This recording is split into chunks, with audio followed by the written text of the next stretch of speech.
Hey guys, tonight we're uncorking a bottle of pure American absurdity.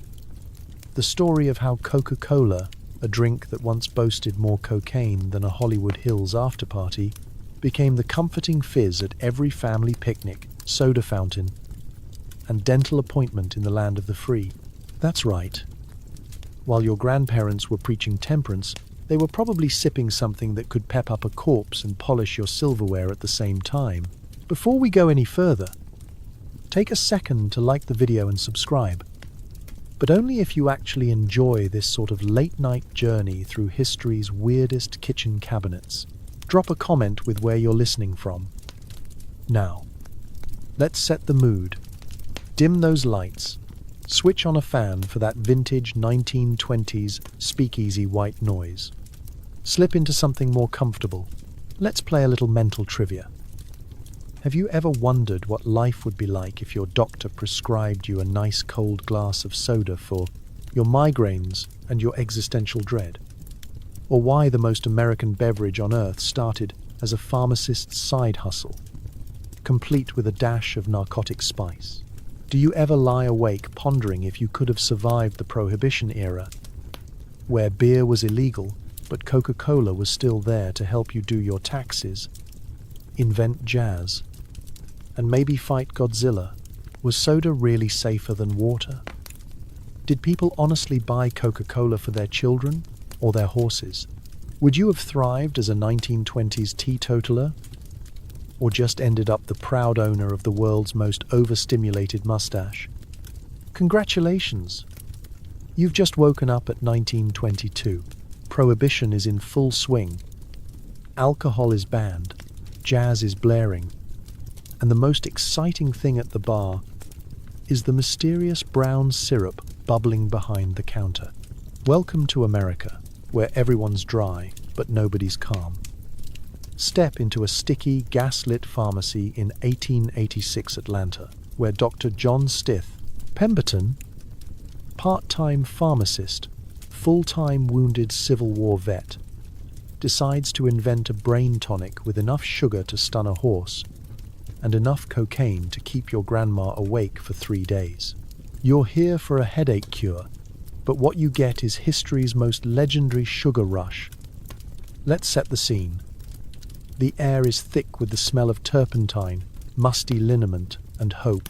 Every shelf behind the marble counter is packed with glass bottles labeled with names like soothing elixir, nerve syrup, and instant rejuvenator.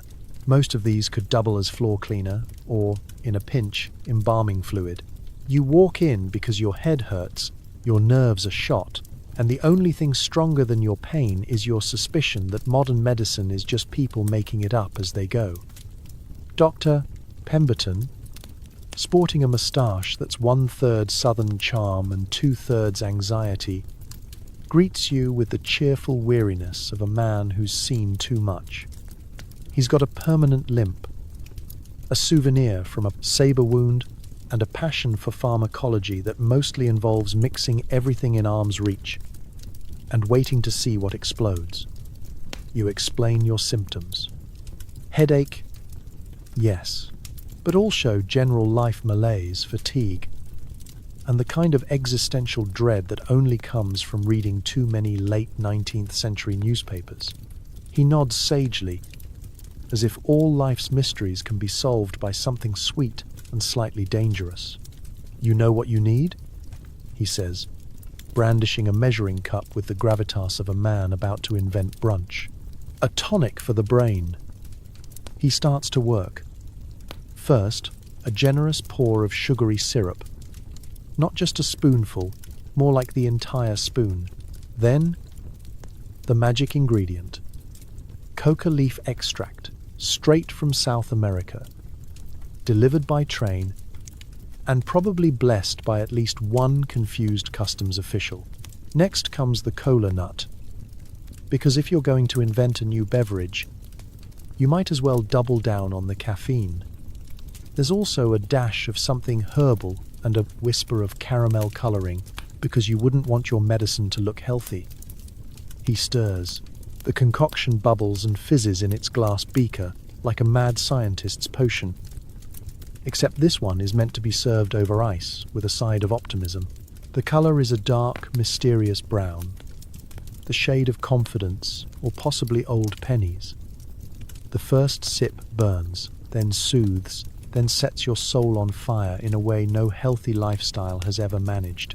You immediately forget about your headache, your bad knee, and even your cousin's annoying opinions about gold-backed currency. Outside, Atlanta is bustling. A city where the Civil War scars haven't fully healed, and everyone is searching for an edge, a miracle, or at least a reason to feel a little better about getting out of bed. Word spreads fast. People start dropping by, not just for headaches, but for every ailment under the southern sun. Melancholy, indigestion, low spirits, heartbreak, general Tuesdays. Pretty soon, Pemberton is selling as much brain tonic as he can stir, pour and bottle, and the pharmacy takes on the energy of a jazz club crossed with a chemistry lab. There's no FDA yet, so nobody's asking questions. If your elixir promises life, energy, and focus, nobody needs to know it comes with a minor side of narcotic enthusiasm. The tonic's popularity soars. Dr.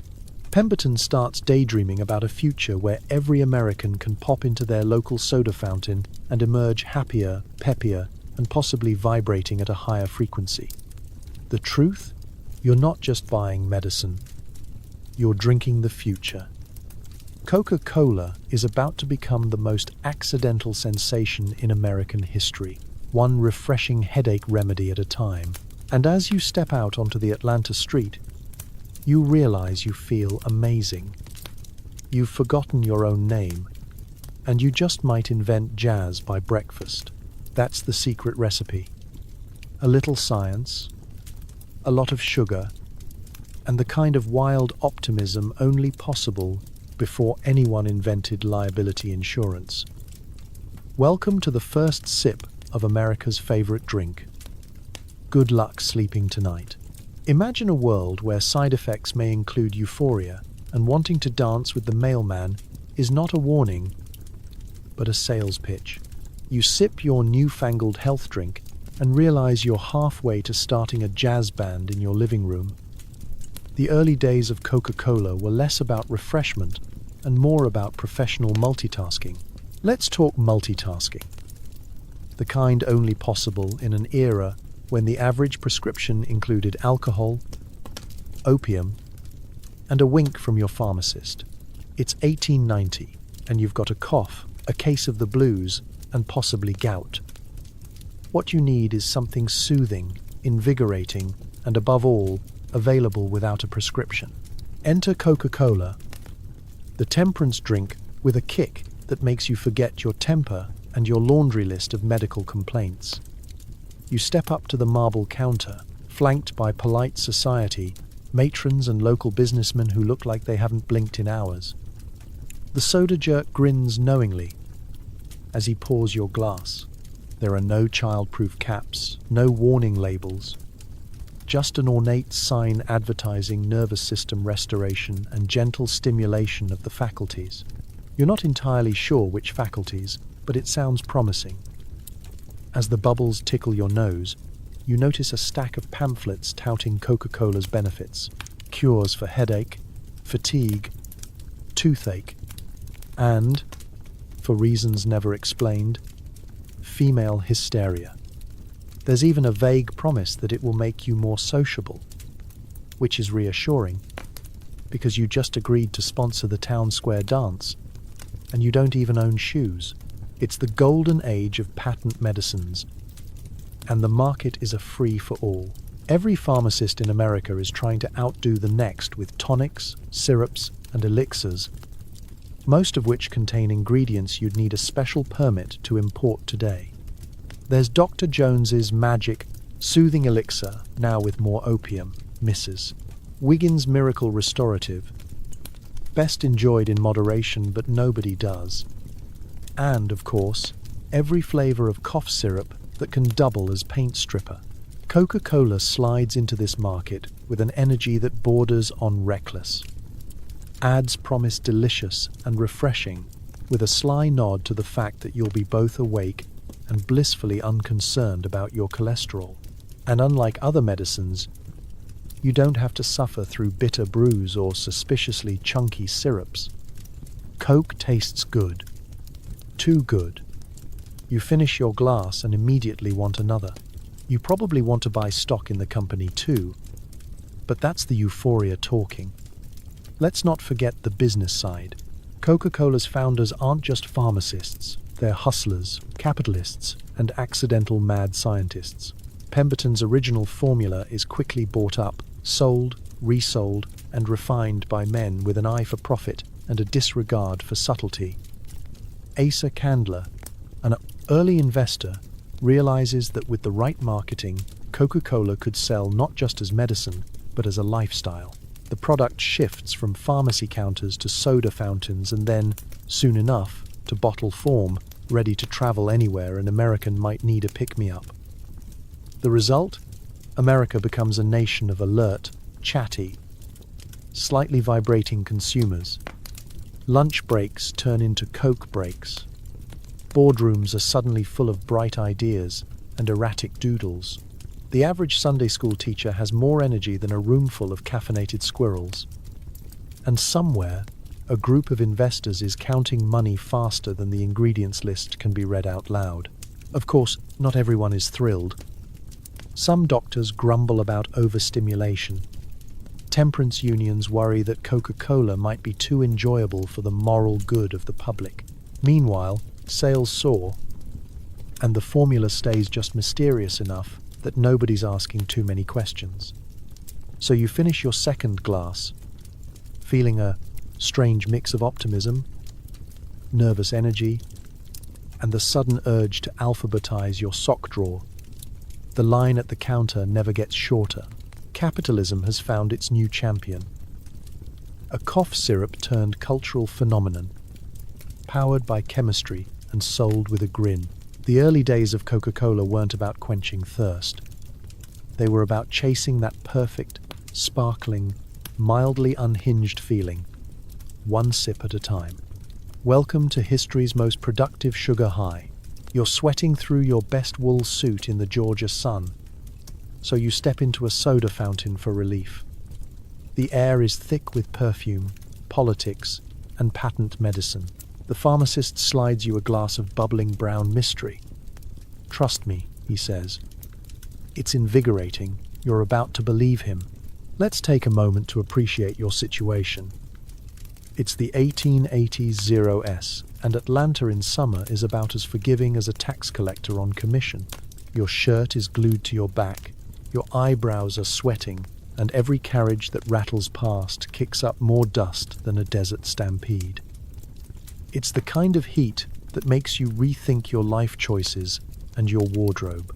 You're desperate for something cold, something refreshing, or, failing that, something that will distract you from the fact that your socks are basically small, woolen bathtubs. Lucky for you, the soda fountain has arrived in town. Picture it. Marble counters gleaming, at least until the next horse parade goes by. Brass fixtures polished to a blinding shine, and rows of ornate glassware lined up like soldiers awaiting their next deployment. This isn't just a pharmacy, it's the social hotspot of the era. Teenagers flirt here, politicians whisper deals, society matrons drop by just for a tonic, which is code for a gossip session that could melt the wallpaper. You make your way to the counter, dodging a pair of schoolchildren high on sarsaparilla and an elderly man swearing that his favorite elixir once cured his liver agitation. Behind the bar, the soda jerk, that's not an insult, it's a job title, is performing feats of acrobatic syrup pouring that would give a modern mixologist an inferiority complex. He's got the style, the speed, and the forearm strength of a competitive arm wrestler.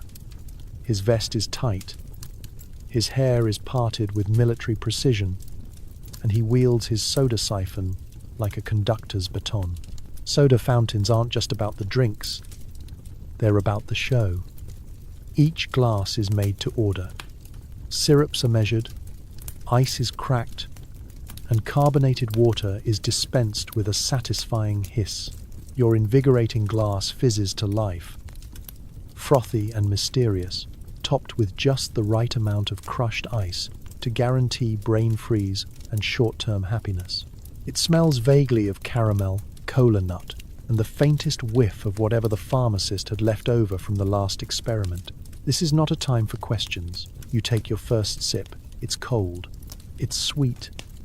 It hits your tongue with a tingle and travels to your brain like a telegram from the future. Congratulations! You are now 8% more awake and 100% more optimistic. The effect is immediate. You no longer care about the heat, your suit, or the fact that the person next to you is definitely not wearing enough deodorant. You just want another glass, and maybe to shake the pharmacist's hand. He's created magic. And the best part? It's legal. For now. Around you, Atlanta's elite are debating the city's future over glasses of cherry phosphate and lime Ricky. Housewives compare notes on who makes the best ginger ale. Strangers exchange tips on the fastest cure for nerves and the best routes to avoid the worst horse traffic. The soda fountain has become Atlanta's living room, a democratic gathering place where everyone, from bankers to blacksmiths, shares the same sticky counter. Of course, there's an undercurrent of salesmanship humming through it all. Every pharmacist claims his Prasida's tonic is the best, the purest, the one most likely to give you back the spring in your step, and possibly the will to live through another summer. Proprietary formulas are closely guarded secrets, but every new customer is a potential regular, and nobody leaves without at least 3 recommendations for what to drink next. As you finish your glass, you realize you're hooked, not just on the taste, but on the ritual. The soda fountain is where Atlanta goes to cool off, catch up, and get a little bit wired. It's more than a beverage. It's a social revolution in a glass. And tomorrow, you'll be back, suit and all, sweating, smiling, and ready for another invigorating mystery. Because in Atlanta, and soon all of America, relief comes with bubbles, a flourish, and a promise. Life is always better at the fountain. It's 1920. You can't buy beer or wine, but somehow the local soda jerk can pour you something that'll make you forget your taxes. Prohibition hits, and Coca-Cola suddenly becomes the naughtiest drink in town, despite technically being the clean option. The lines get blurry, and so do your morals. Let's set the scene. America is dry. Dry as a Baptist picnic. Dry as a mouthful of sawdust. You've just lived through World War I, and the only thing scarier than your neighbor's mustache is the thought of a Saturday night without a single drop of hooch. The 18th Amendment has rolled in like a moral thundercloud. Saloons shutter, breweries bite the dust, and suddenly there are more people pretending to enjoy lemonade than ever before. Except, of course, the lemonade is suspiciously brown, smells like caramel, and comes with enough caffeine to fuel a small jazz band. You wander into the soda fountain, feeling rebellious for craving something that isn't cold chicken and silent despair. The place is packed. Everybody's thirsty. Everybody's nervous. And everyone is a little bit desperate to forget their own family for an hour. Or 2. On the marble counter, the menu boasts root beer, sarsaparilla, phosphate, and, front and center, the new king of the beverage world, Coca-Cola. The soda jerk, now America's hottest job outside of bootlegger and federal agent, serves up tall glasses with a wink and a nod. A little something for what ails you, he says, which is code for, this won't get you arrested, but it might make you feel like you've done something vaguely illicit. People line up for that feeling. Grandmothers, high schoolers, traveling salesmen with pocket watches and hidden agendas, they all sidle up to the counter for their legal fix. Here's the thing about Prohibition. It doesn't actually make America any less wild. If anything, it just drives the wildness into new and creative directions. When you outlaw alcohol, you don't just kill the party. You make the party weirder, sneakier, and prone to ending with someone in a chicken suit running from the police. Coca-Cola rides this cultural shift like a champion rodeo clown. Suddenly, the drink that was invented as a brain tonic is now the last respectable vice in town. You sip your Coke and listen to the chatter. Someone's whispering about a speakeasy behind the barbershop. Another regular is bragging about how his cousin makes bathtub gin that could remove wallpaper. But tonight, nobody needs secret knocks or passwords. The thrill is all here. Fizzing and bubbling, poured from the unmistakable glass bottle with a logo that promises both comfort and just a little bit of rebellion. The church ladies grumble. Some say even soda is too exciting for the moral health of the nation. Temperance advocates, once giddy about the fall of alcohol, start to worry that maybe all these new drinks are a gateway to sin. There are even newspaper articles accusing Coca-Cola of overstimulating the youth, and the phrase soda fiend briefly becomes a thing you can get accused of in court. Meanwhile, sales explode. Bottling plants multiply. Coke advertising ramps up to near messianic levels, promising refreshment, sociability, and possibly salvation from the great American thirst. It's not all innocent fun. Some folks try to spike their Cokes with bootleg whiskey or homemade rum, leading to an unholy alliance between soda jerks and the city's shadiest characters. Secret recipes spread like rumors. Coke cocktails are born. The Prohibition-era Coke highball isn't fooling anybody. But that's kind of the point. Even when you're following the letter of the law, you're always one sip away from mischief. By the end of the decade, the lines between temperance and temptation have fully dissolved in a syrupy, carbonated haze. Coke isn't just a drink, it's a statement. You're sober, but you're still part of the action. The bar is gone, but the party is right here, under the soda fountain's fluorescent lights. In the great paradox of American morality, Prohibition tried to kill vice, and ended up handing the throne to Coca-Cola. You leave the counter feeling wide awake, slightly buzzed, and just naughty enough to come back tomorrow. Because sometimes the clean option is the most intoxicating thing of all. Billboards sprout like dandelions. Suddenly, you can't walk 5 feet without seeing a grinning child, a glass bottle, and the promise of delicious, refreshing uplift.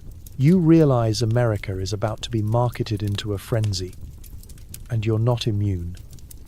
It's the early 1900s, and you can't escape it. Every blank wall, every brick barn, every shop window in America has been transformed into a shrine for Coca-Cola. Turn left.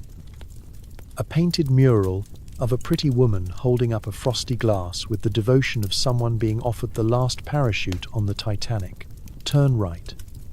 A sign promising relief from fatigue and brain exhaustion, as if your job at the widget factory is best survived with a steady drip of cola to the veins. The country is no longer just drinking Coke. They're swimming in it. Advertising included. You stroll down Main Street, and the scenery changes from old-timey small town to Coke-themed fever dream. Horses wear branded feed bags. Barbershops offer a complimentary Coke with every shave. Even the local dentist, whose livelihood is directly threatened by all this sugar, proudly displays a Coca-Cola clock, probably set permanently to tooth extraction o'clock. The men behind this marketing madness are America's first true ad men, decades before Mad Men made it look glamorous. They have slicked hair, bold suits, and absolutely no sense of restraint. Asa Candler, the business brain who bought Coca-Cola from Pemberton, figures out that in America, the only thing more addictive than caffeine is a good slogan. He hands out coupons for free drinks like he's trying to get elected mayor.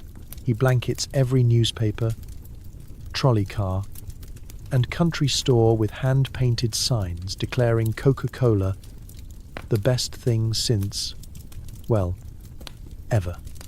In the boardrooms of Atlanta, the first generation of brand strategists is born. Their strategy? Saturation. You don't just want a Coke.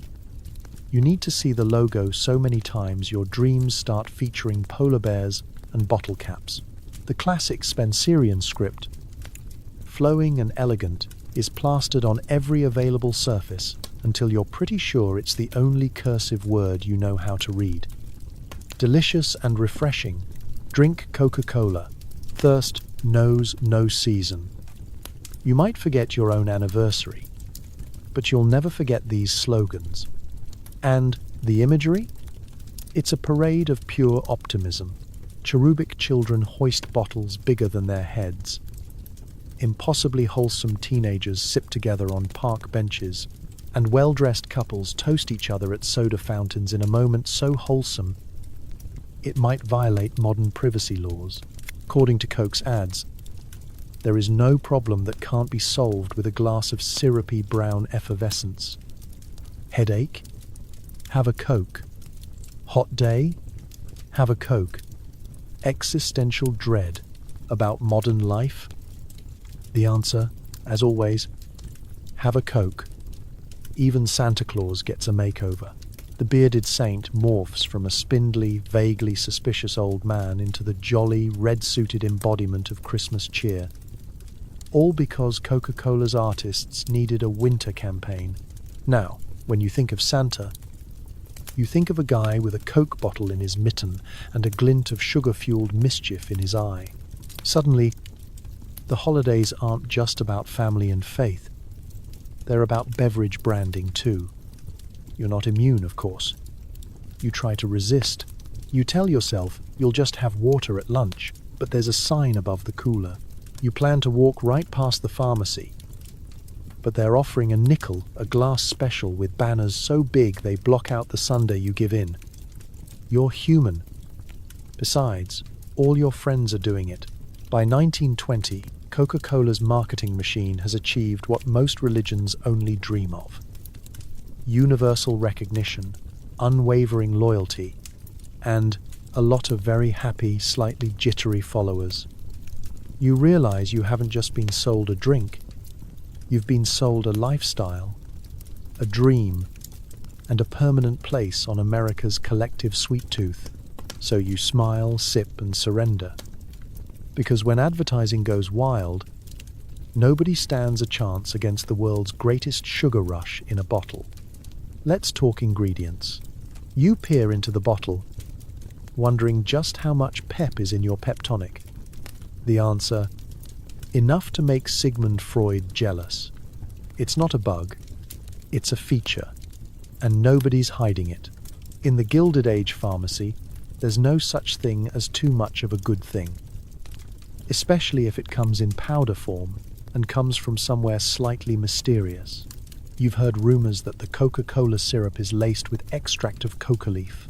The word extract sounds safe, almost like something you'd sprinkle on a cake, until you realize you're basically drinking the pharmaceutical equivalent of a marching band in your nervous system. Here's the wildest part. Nobody's whispering. Cocaine isn't just legal, it's a point of pride. The early ads boast, in a polite southern drawl, about the invigorating powers of coca and cola nuts, with the subtlety of a circus parade. You can practically hear Pemberton himself waving a beaker around and announcing, "It perks you up, makes you lively, and, if you drink enough, you'll probably invent a new kind of jazz." This isn't a hush-hush secret ingredient. This is front-page news in the world of 1890s medical beverages. You sit at the soda fountain, glass in hand, and watch as respectable Atlanta matrons, bowler-hatted lawyers, and the town's worst-behaved teenagers all line up for their daily dose of refreshment. Your pharmacist has a twinkle in his eye and absolutely zero qualms about doling out the pep. "It'll clear your head," he says. "Settle your nerves, cure your hangover, your heartbreak, and if the ads are to be believed, your general sense of malaise about living through the 19th century. The line between doctor's orders and party starter has never been blurrier. Take a closer look at the science. Back then, nobody's talking about controlled substances. The word addiction is still mostly used for gambling and card games. In fact, the American medical establishment, from the fanciest Harvard man down to your cousin's cousin with the traveling snake oil wagon, thinks cocaine is a wonder drug. Sigmund Freud, world's most famous couch-based therapist, is writing fan mail to coca leaves. Doctors are using it for everything from toothache to melancholia. You've got an upset stomach? Have a Coke. Shy at social events? Have a Coke. Need to finish building that railroad before sunrise? Have two. And it's not just the doctors, athletes swear by it. Politicians endorse it. And, for a brief moment in American history, a grandmother in Ohio writes to her local newspaper about how she finally beat her knitting anxiety with a bottle of Coca-Cola a day. Nobody is worried about side effects, except maybe the sudden urge to rearrange all your living room furniture at 3 a.m. Of course, there are a few early critics, mostly church ladies and very tired parents, who start noticing that young Tommy can now play hopscotch for 17 consecutive hours without blinking. But the official stance? The more life-giving properties, the better. If your beverage doesn't buzz, it's just water with a bad attitude. Even the advertising leans into the hype. Tired? Depressed? Listless? Try Coca-Cola. The formula is whispered about in every corner of the country. But the main takeaway is always the same. It works. You can practically hear your nerves humming, your brain cells tangoing, and your heart politely asking for a day off. For years, nobody seriously questions the wisdom of this approach. America wants pep, and Coke delivers. It's not until later, when science catches up, politicians start to grumble, and the world gets just a little more careful about what goes into its beverages, that the feature becomes a problem. But for now, you're living in an era of boundless optimism, bottomless glasses, and a national mood that's part celebration, part involuntary tap dance. So, as you drain your glass and wipe the sweat from your brow, remember, in the world of early Coca-Cola, the only thing more powerful than the marketing was the formula. It wasn't just a soft drink. It was America's favorite legal vice, one deliciously invigorating, eyebrow-raising, totally not subtle sip at a time. Your doctor looks you in the eye, strokes his moustache, and prescribes a bottle of Coke for your nerves. You try not to laugh, because you're too busy shaking from the last dose. Medical science has never been so sweet, or so completely unregulated. Let's rewind to an era where licensed medical professional often meant guy who owns a white coat and a subscription to Scientific American. You walk into the doctor's office, head full of complaints, fatigue, melancholy, a lingering cough, perhaps a suspicion that your soul just isn't peppy enough for modern living. The air smells like mothballs and camphor oil, and the only thing more intimidating than the jar of leeches by the window is the doctor's collection of patent medicine bottles lining the walls like trophies from a very confused pharmacist. With grave seriousness, the doctor taps his fountain pen on your chart. You need stimulation of the nerves, he declares, as if he's reading from the gospel of brisk walking and reckless self-medication. You're expecting a tonic, maybe a strong tea, or at worst, a spoonful of something with the flavor profile of industrial solvent. But no, he reaches for a cool glass bottle, condensation beading on the side. Drink this daily, he says, and avoid strenuous thought. Sage advice. That bottle? It's Coca-Cola. Straight from the pharmacy shelf, right next to the morphine drops and the Dr. Jones all-night elixir. You crack the cap, take a swig, and feel the sweet, fizzy lightning race up your spine and straight into your frontal lobe. Is it working? Absolutely. Are you cured? Well, you definitely forgot what you came in for. In this golden age of questionable medicine, Coca-Cola is marketed as a cure for everything from headaches to indigestion to the vague catch-all female troubles. If you have a problem, Coke can fix it, or at least make you so energetic you no longer care. The advertisements are a fever dream of confidence, relieves exhaustion, soothes the mind, refreshes the weary. There's a remedy for every complaint, and all of them involve drinking a soda fountain's worth of caramel-coloured pep. Doctors, for their part, love it. Why prescribe something bitter when you can send your patients home happy, giddy, and just a little bit addicted to the ritual of coming back for a refill? You're pretty sure the local physician hasn't slept since Cleveland was president. Meanwhile, every pharmacy becomes part soda parlor, part emergency room, and part social club for anyone looking to feel better, fast. The truth is, nobody really knows how this stuff works. Just that it does, with an efficiency matched only by small-town gossip and the post office during tax season. Your doctor encourages you to listen to your body. The problem is, after 3 Cokes, your body is mostly listening to the walls. Even the labels play fast and loose with reality.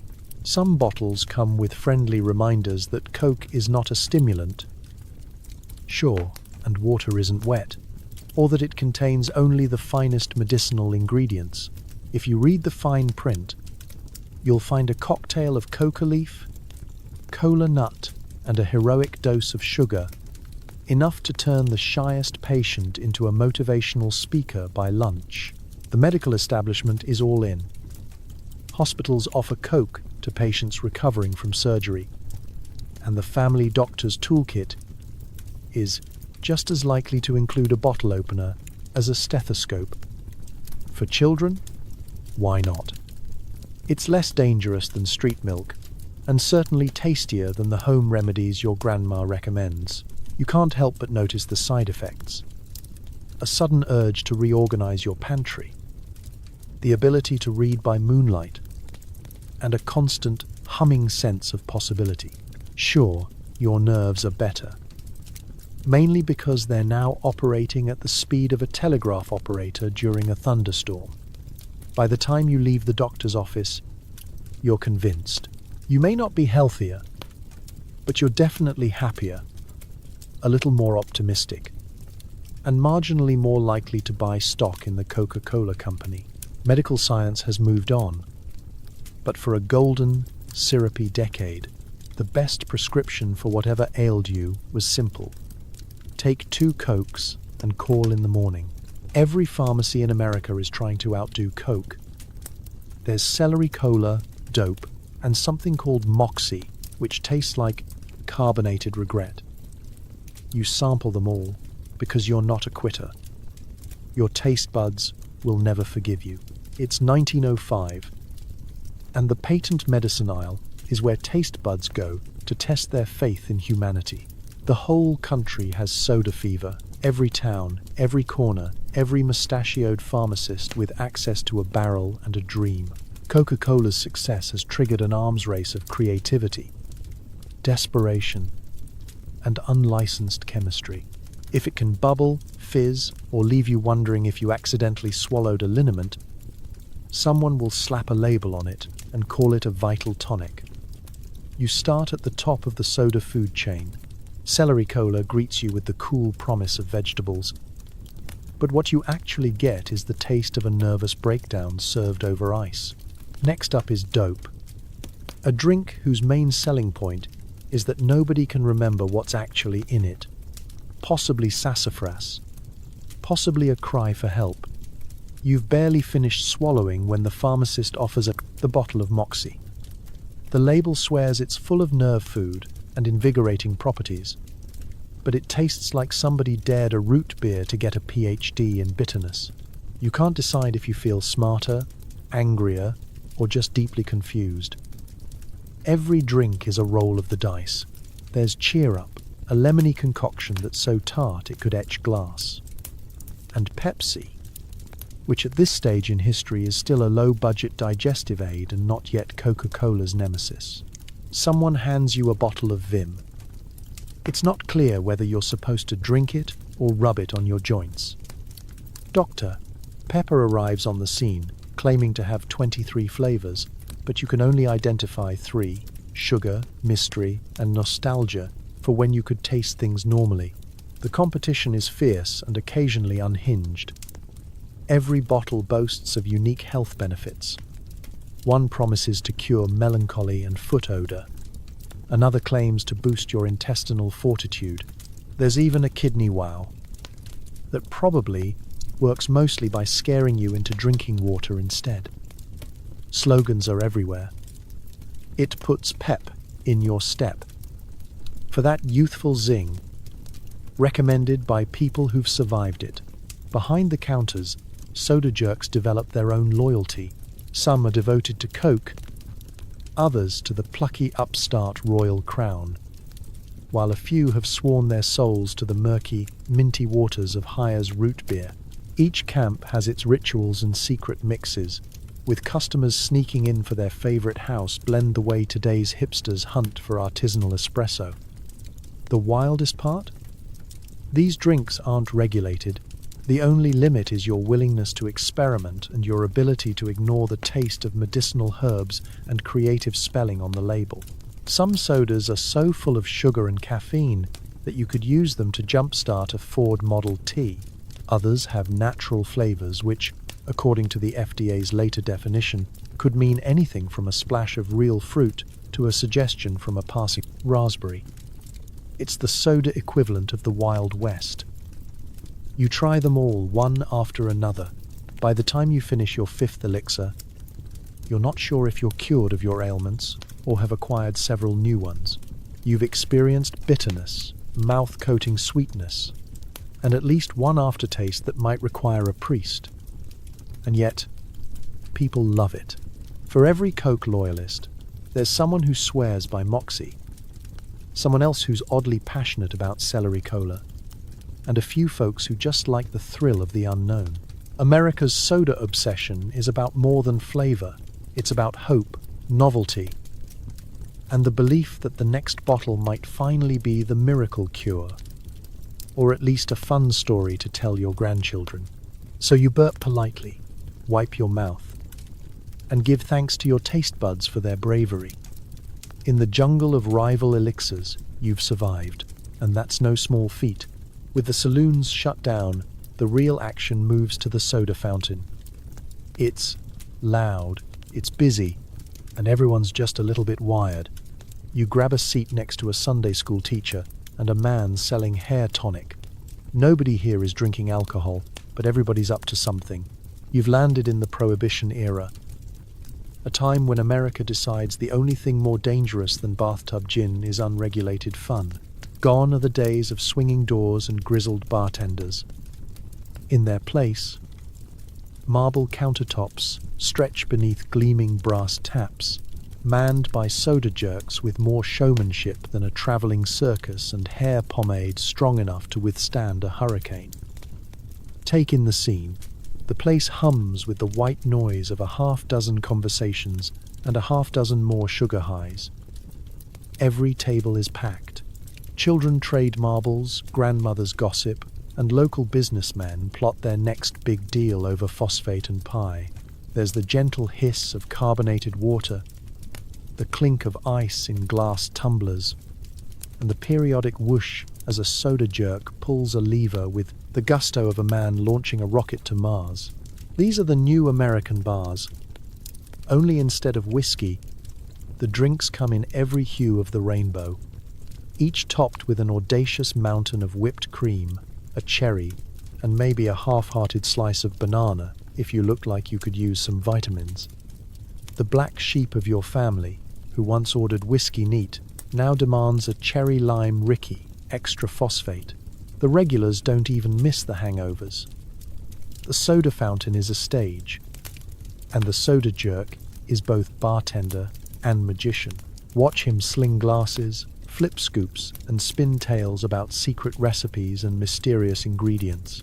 If you're lucky, you might witness the elusive double flip float, a move that, while technically just a root beer float prepared with flair, draws applause worthy of a Broadway show. The menu reads like the diary of a sugar-addled mad scientist. Green River, lemon phosphate, chocolate malt, coffee soda, and, of course, Coca-Cola, the drink that manages to be both medicine and mischief in a single bottle. Everyone comes here for different reasons. The local reverend claims he's just refreshing the flock, but somehow ends up with a frosted mug and a smile suspiciously wide for a man who just banned dancing. The town's aspiring flapper sips on a strawberry soda, practicing the Charleston under the table. The man selling hair tonic? He's already on his third vanilla phosphate and swears it makes his sales pitch 25% more convincing. But make no mistake, the soda fountain is not all innocence and ice cream. Deals are struck in quiet corners. Rival teens make plans for the Saturday night dance. A bootlegger in disguise trades coded glances with the pharmacy's backroom clerk. After all, where there's a will, there's always a hidden bottle of something stronger under the counter, and the code word is usually special syrup. Sometimes a customer slips the soda jerk a folded note and receives a mysterious prescription in return. Some things never change. In the absence of alcohol, people get creative. Old-timers start soda tasting contests, daring each other to drink the sourest lemon phosphate or the weirdest celery tonic on the menu. Children race to see who can blow the biggest bubble without getting thrown out. Sweethearts share 2 straws and dream of a future where their biggest problem is running out of nickels for refills. Despite all the fizz, foam, and fevered conversation, there's a comfort in this dry bar chaos. For a generation deprived of its old vices, the soda fountain offers something sweeter: community, ritual, and a place to be loud, silly, or just quietly wired together. So you take another sip, grin at the Sunday school teacher, and tip your imaginary hat to the soda jerk. This is Prohibition's hidden upside. A world where even the most innocent glass of fizz can feel like an act of rebellion, and where the real buzz comes from sugar, style, and stories told late into the night. Your mother hands you a chilled bottle and says it'll calm your nerves before church. You're 9 years old, and you're about to discover what hyperactivity really means. Let's set the scene. It's a Sunday morning in small-town America, and you're dressed in your scratchiest clothes, the kind of outfit that makes you look like a miniature bank teller. Your only hope for surviving an hour on a wooden pew is the bottle of Coca-Cola, sweating gently in your palm. The grown-ups insist it's good for your constitution. Nobody warns you about the sugar crash scheduled for precisely 10 minutes into the sermon. The logic here is classic, pre-FDA parenting. If it says invigorating on the label, it must be wholesome for growing bodies. Besides, you've already had syrup for your cough, tonics for your energy, and nerve drops for, well, nobody's really sure. So why not a little cola before church? It'll settle you down, says your mother, who, judging by her own glass, hasn't sat still since 1893. You take your first sip, and it's like swallowing fireworks. Bubbles tickle your nose, sugar zings your brain, and something deep inside your bones shouts, "Let's do algebra, climb a tree, and write a novella." All at once, your siblings have their own bottles, each daring the others to chug faster before the next hymn. It's a miracle anyone in the congregation can stay seated at all. The pews are packed with children vibrating like tuning forks, each one powered by a fresh hit of cola. The choir director's hand shakes as she flips the pages. Little Timmy in the next row has developed a 1,000-yard stare. And it's only been 6 minutes since he finished his bottle. The minister clears his throat, trying to talk over the sound of 40 sugar-fueled sneakers tap dancing against the wooden floorboards. If you listen closely, you can almost hear the collective heartbeat of the Sunday school room. Rapid, irregular, and ready to burst into a gospel-infused game of tag at any moment. Outside of church, Coke is everywhere. Birthday parties, county fairs, after baseball practice. Kids share bottles with the same reverence today's parents reserve for organic fruit snacks. Neighborhood lemonade stands start stocking Coke for a nickel a pop. The neighbor's dog drinks it, and now he's also running laps around the backyard. There are no school nutrition guidelines, just a faint hope that cola builds character.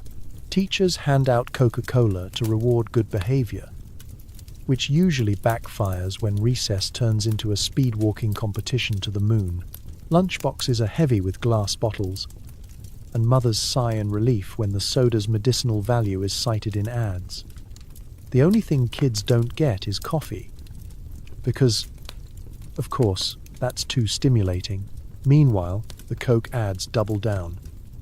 Smiling children, red-cheeked and bright-eyed, beam from billboards and magazine pages. Delicious and refreshing for the possible whole family, promises one. The pause that refreshes, says another, though nobody pauses for long after a serving. The drink is as American as baseball and as omnipresent as homework. And, for better or worse, nobody seems to notice the fallout. Kids bounce off the walls, teachers develop migraines, and dentists start pricing out lake houses thanks to their booming business. Still, the ritual sticks. Sipping Coke is a rite of passage, a secret handshake among sugar-soaked youth. By the end of the day, you're a little older, a lot more jittery, and the proud owner of a few new cavities. But as you finally collapse into bed, mind racing with half-formed ideas and a hymn you can't quite forget, you realize something profound. History's greatest energy drink was never just for grown-ups. It was for every kid who wanted to taste a little bit of rebellion, a little bit of freedom, and a whole lot of bubbles. And if the preacher's sermon about restless spirits hits a little too close to home, just blame it on the Coke. Your mother hands you a chilled bottle and says it'll calm your nerves before church. You're 9 years old, and you're about to discover what hyperactivity really means. Let's set the scene. It's Sunday morning in small-town America. Your hair has been combed to a shine. Your shirt is buttoned all the way up, and you've been stuffed into a pair of pants that pinch in all the wrong places. The family's gathered in the living room for the ritual pre-church pep talk. Grandpa's already napping in his chair, Dad's polishing his shoes, and Mom is, miracle of miracles, smiling as she hands you a sweating glass bottle of Coca-Cola. Take a few sips, honey. It'll help you sit still. You, innocent, trusting, and definitely not still, gulp it down like a magic potion. The first thing you notice is the cold bite of carbonation, followed by a syrupy sweetness that makes your taste buds do cartwheels. Then, a fizzing surge of energy ripples down to your toes. You suddenly feel capable of anything. Reciting all your Bible verses, outrunning the family dog, or perhaps assembling a small rocket out of hymnals and Sunday school glue. Your mother looks pleased. Your siblings look terrified. They've seen this before. Out the door you go, bouncing down the steps, Coke bottle in hand. In the car, your leg jitters uncontrollably while your older sister tries to read psalms over the din of your spontaneous a cappella rendition of This Little Light of Mine. By the time you reach the church parking lot, you've memorized the Lord's Prayer backwards, organized the offering envelopes by size, and developed a passionate stance on the flavor profile of red versus green Jell-O. Inside the sanctuary, the other kids have that familiar cola glint in their eyes. It's like a club, Everyone's hands are sticky, everyone's knees are bouncing, and every pew is an unofficial jungle gym. Parents exchange looks of resignation as Sunday school teachers brace for the post-Coke chaos. The Reverend is halfway through his sermon on patience. As a virtue, when the ripple of restlessness starts, you see legs swinging, arms waving, whispers growing. Someone drops a hymnal. It echoes like a starter pistol. The sugar rush is in full swing. And the truth is, this is normal. In the first half of the 20th century, giving kids Coca-Cola isn't just accepted, it's practically encouraged. Ads show children with glowing smiles clutching bottles bigger than their heads. Delicious and refreshing, the billboards proclaim, conveniently omitting and mildly catastrophic for youth choir rehearsal. School picnics and birthday parties have Coke on every table, sandwiched between potato salad and deviled eggs. Teachers sometimes hand out bottles as rewards for good behavior, which is a little like rewarding quiet with fireworks. Of course, not everyone is thrilled. Dentists watch with glee as a new generation guarantees their job, security. Grandmothers mutter darkly about nerves and the vapors, but somehow manage to sneak a few sips themselves. The local pharmacist, once the gatekeeper of all things fizzy, now spends half his day restocking glass bottles and the other half answering frantic questions from parents who just want to know if this much energy is normal. By the end of the service, you're either building a pyramid out of pew Bibles or slumped over in the aftershocks of the great sugar crash. Mom gives you a satisfied nod. See? Worked like a charm. She's not wrong. At least until the ride home, when you're sprawled in the back seat dreaming of bubbles, hymns, and the next cold bottle. In the end, Coke is more than a drink for kids. It's a rite of passage, a family tradition, and, in every sticky, giggling, over-caffeinated memory, a sweet reminder that sometimes history's greatest energy drink came in a bottle, with a mother's blessing and a guarantee of at least one cavity by Christmas. Meet the unsung hero of the Roaring Twenties, the soda jerk. He flips glasses, tells bad jokes, and serves up drinks with more ceremony than a royal coronation. You realize he's seen everything, and he's not judging you for ordering your 5th Coke in an hour. Let's paint the scene. It's 1924. The jazz is hot, the gin is hidden, and the only thing fizzing in public is the soda fountain. You stroll into the local drugstore, the air thick with perfume, hair tonic, and possibility. Behind the marble counter stands a figure in a crisp white jacket, a paper hat perched at a rakish angle. He wields a long-handled spoon like a conductor's baton and flashes a grin bright enough to outshine the neon ice cream soda's 5-cent sign in the window. This is the soda jerk, part showman, part therapist, part culinary engineer. His nickname comes from the brisk jerking motion he uses to pull the soda tap, but don't let that fool you. He's got more flair than a big band trumpet. Solo. With a flick of his wrist, he'll scoop ice cream, drizzle syrup, and launch a maraschino cherry into orbit, all while delivering a punchline about the chicken crossing the road. There's a rumor that the best soda jerks can flip a glass behind their back and catch it with nothing but a wink and a well-timed elbow. But it's not just about the drinks. The soda fountain is the neighborhood's living room, and the jerk is your host. He's heard every story, every complaint, and every secret. The lovesick teen with a penchant for root beer floats, the flustered mother who needs a moment of peace and a double chocolate malt, the mustachioed traveling salesman working his pitch on both the pharmacist and the redhead at the end of the counter. He's the keeper of confidences. He'll pour you a Coke with a little extra syrup if he knows you've had a rough day, and he'll let you linger over your drink long after you've found the prize at the bottom of your Cracker Jack box. If you come in looking nervous, he'll suggest a nerve tonic. Translation, more Coke. If you're celebrating, he'll top your drink with whipped cream and a smile, because that's what soda jerks do. They turn everyday moments into minor miracles. He's also the original mixologist. Forget cocktails. He's inventing new concoctions on the fly. Chocolate phosphate? Sure. Egg cream? Why not? The legendary suicide, which is just every syrup on the counter mixed together and served to anyone with a reckless streak and a strong stomach. No 2 days are ever the same, and every customer gets a show. The soda jerk moves through the rush with effortless charm. He banters with the local kids, debates baseball with the dads, and flirts, always harmlessly, with every grandmother in the room.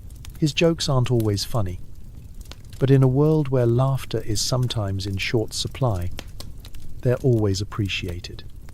He knows when to be a clown and when to be a friend.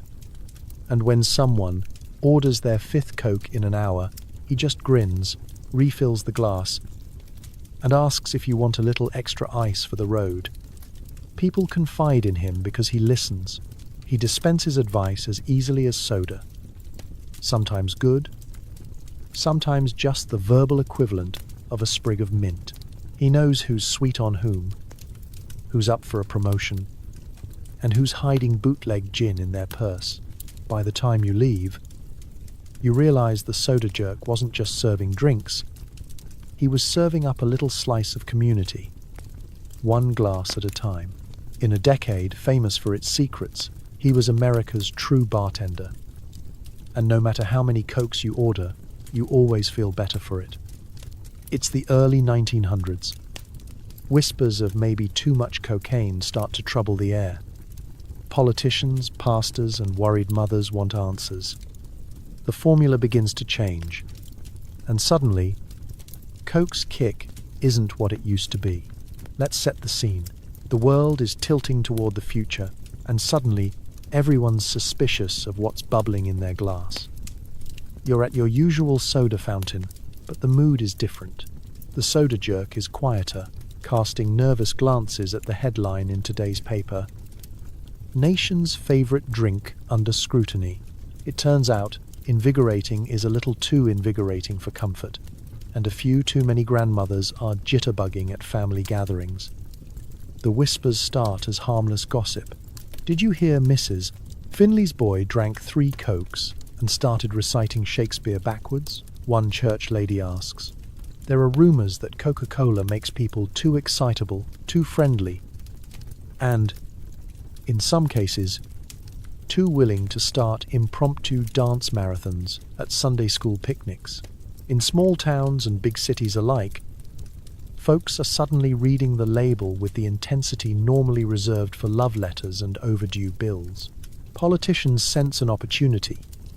Nothing says, "Vote for me," quite like promising to protect the children from the dangers of cola.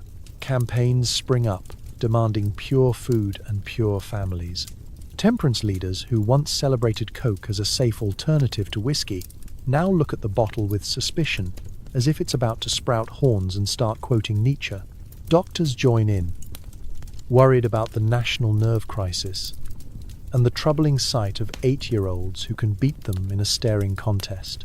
Science is on the march, and what was once marketed as medicine is now getting poked, prodded, and analyzed by people in lab coats who do not appreciate a good sugar rush.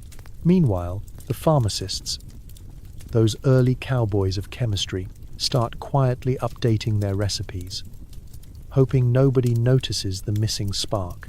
The big shift comes with the passage of the Pure Food and Drug Act of 1900 ISX. Suddenly, ingredient lists are mandatory, and anything that sounds even remotely exciting has to go.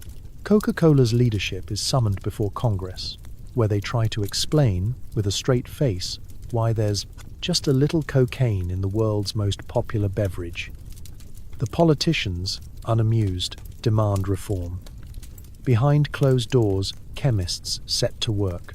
Out goes the raw coca leaf, replaced by decocainized extract. The original recipe gets a facelift worthy of a Hollywood starlet. Some regulars claim they can taste the difference.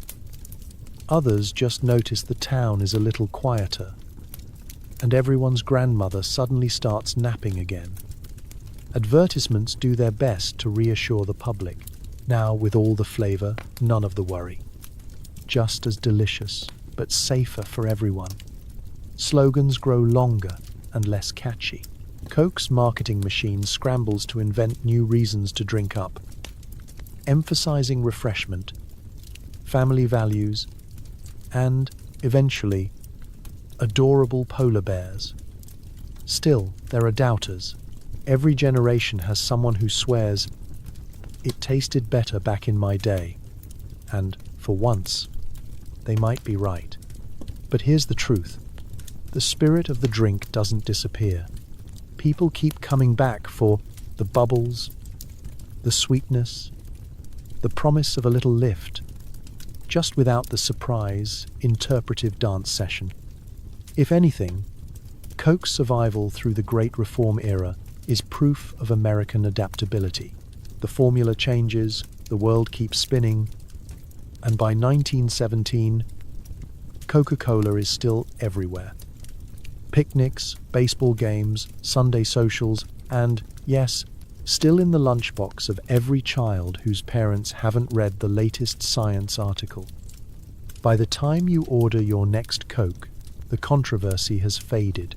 Sure, the kick isn't quite as wild, but neither are the PTA meetings.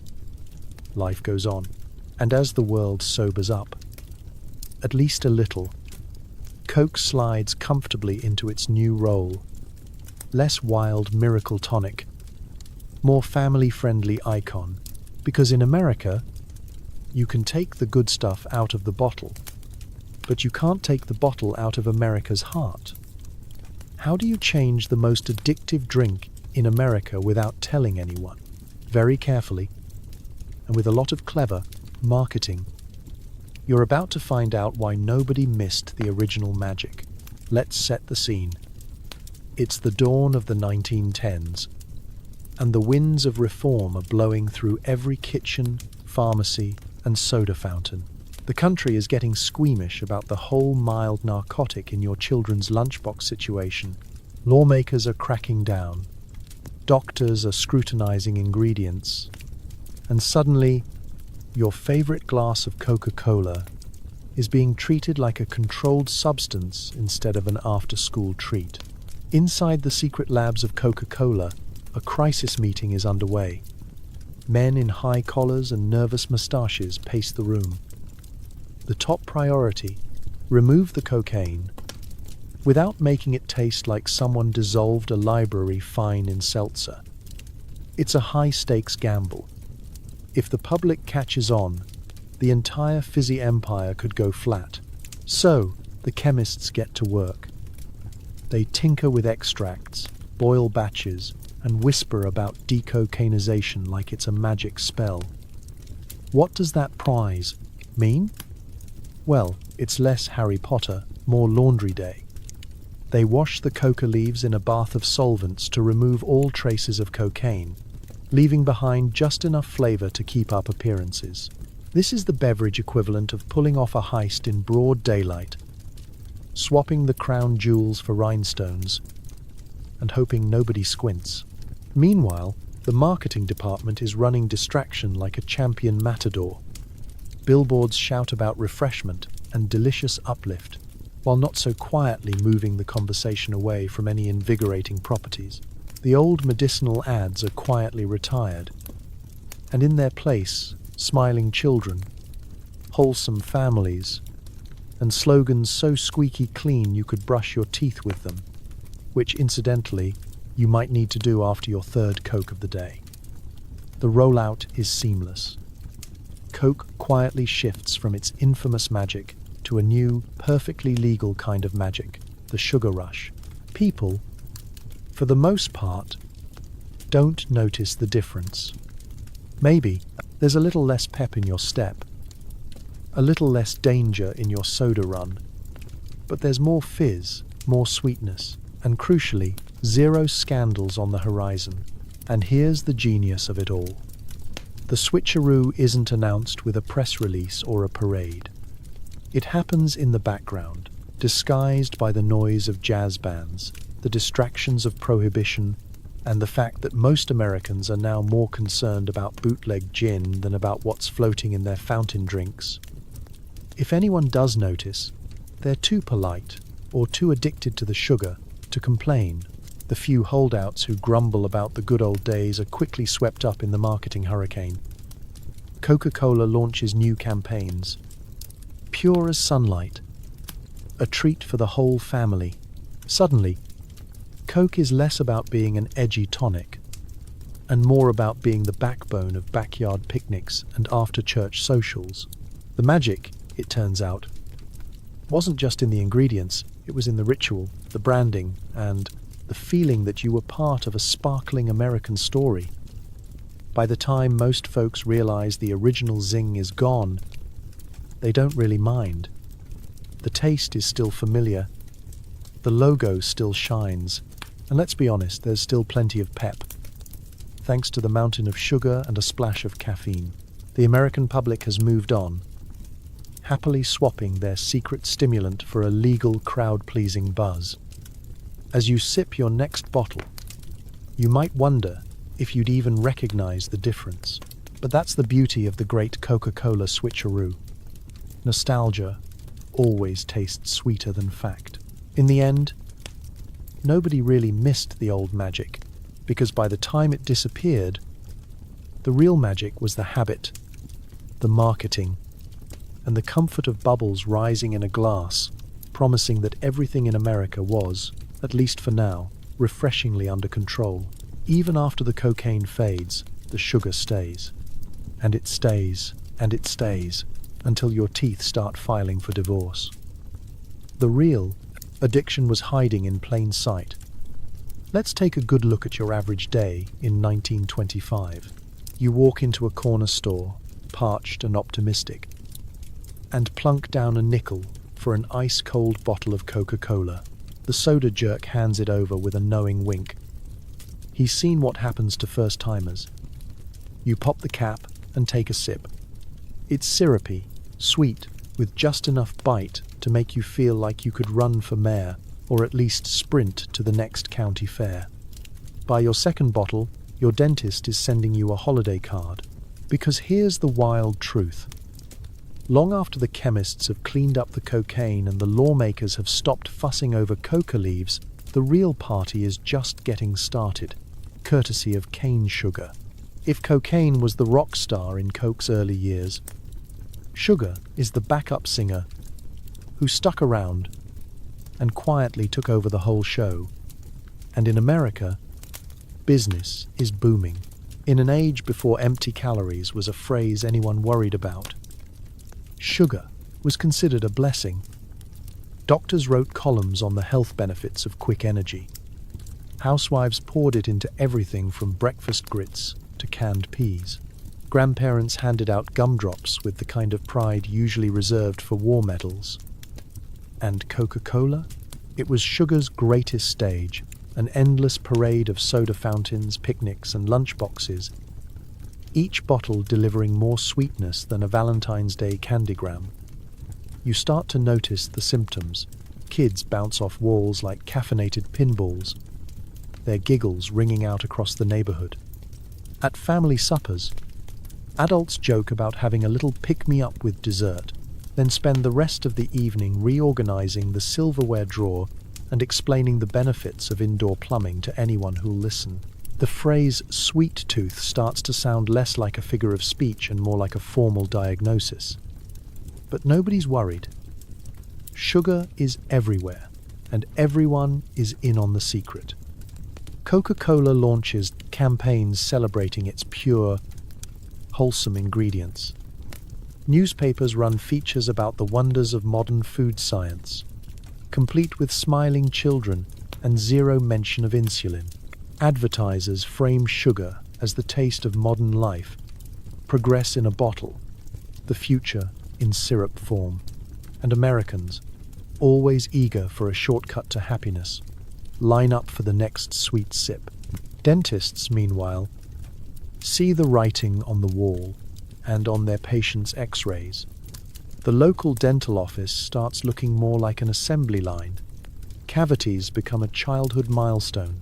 By the time you're old enough to vote, you've got a mouthful of silver and a healthy fear of anyone wearing a white coat and holding a drill. The real miracle is that dental anxiety hasn't replaced baseball as the national pastime. As the decades pass, sugar's reign only gets bolder. The bottles get bigger, the servings grow taller, and refills become not just a menu item, but a state of mind. By the 1950s, Americans are drinking so much Coke that scientists briefly consider using the national blood supply to carbonate the fountains. Birthday parties, summer cookouts, first dates, all are sweetened by the steady drizzle of syrup in every glass. Sugar is the fuel of memory, ritual, and one very hyperactive national identity. Sure, the world eventually wakes up. Medical science changes its tune. Maybe they say, don't put sugar in everything you eat. But by then, the habit is too deep, the urge too strong. Even as diet options and artificial sweeteners try to muscle in, most people stick to what they know. That fizzy, familiar, gloriously sweet rush. So you raise your glass, filled to the brim with nostalgia and more sugar than the human body was ever meant to process, and toast to America's true addiction. Because when it comes to Coca-Cola, it was never just the secret ingredients that kept people coming back. It was the sugar rush hiding in plain sight, making life a little sweeter and the dentist's waiting room just a little busier. You can't just sell a miracle drink in a plain old jug.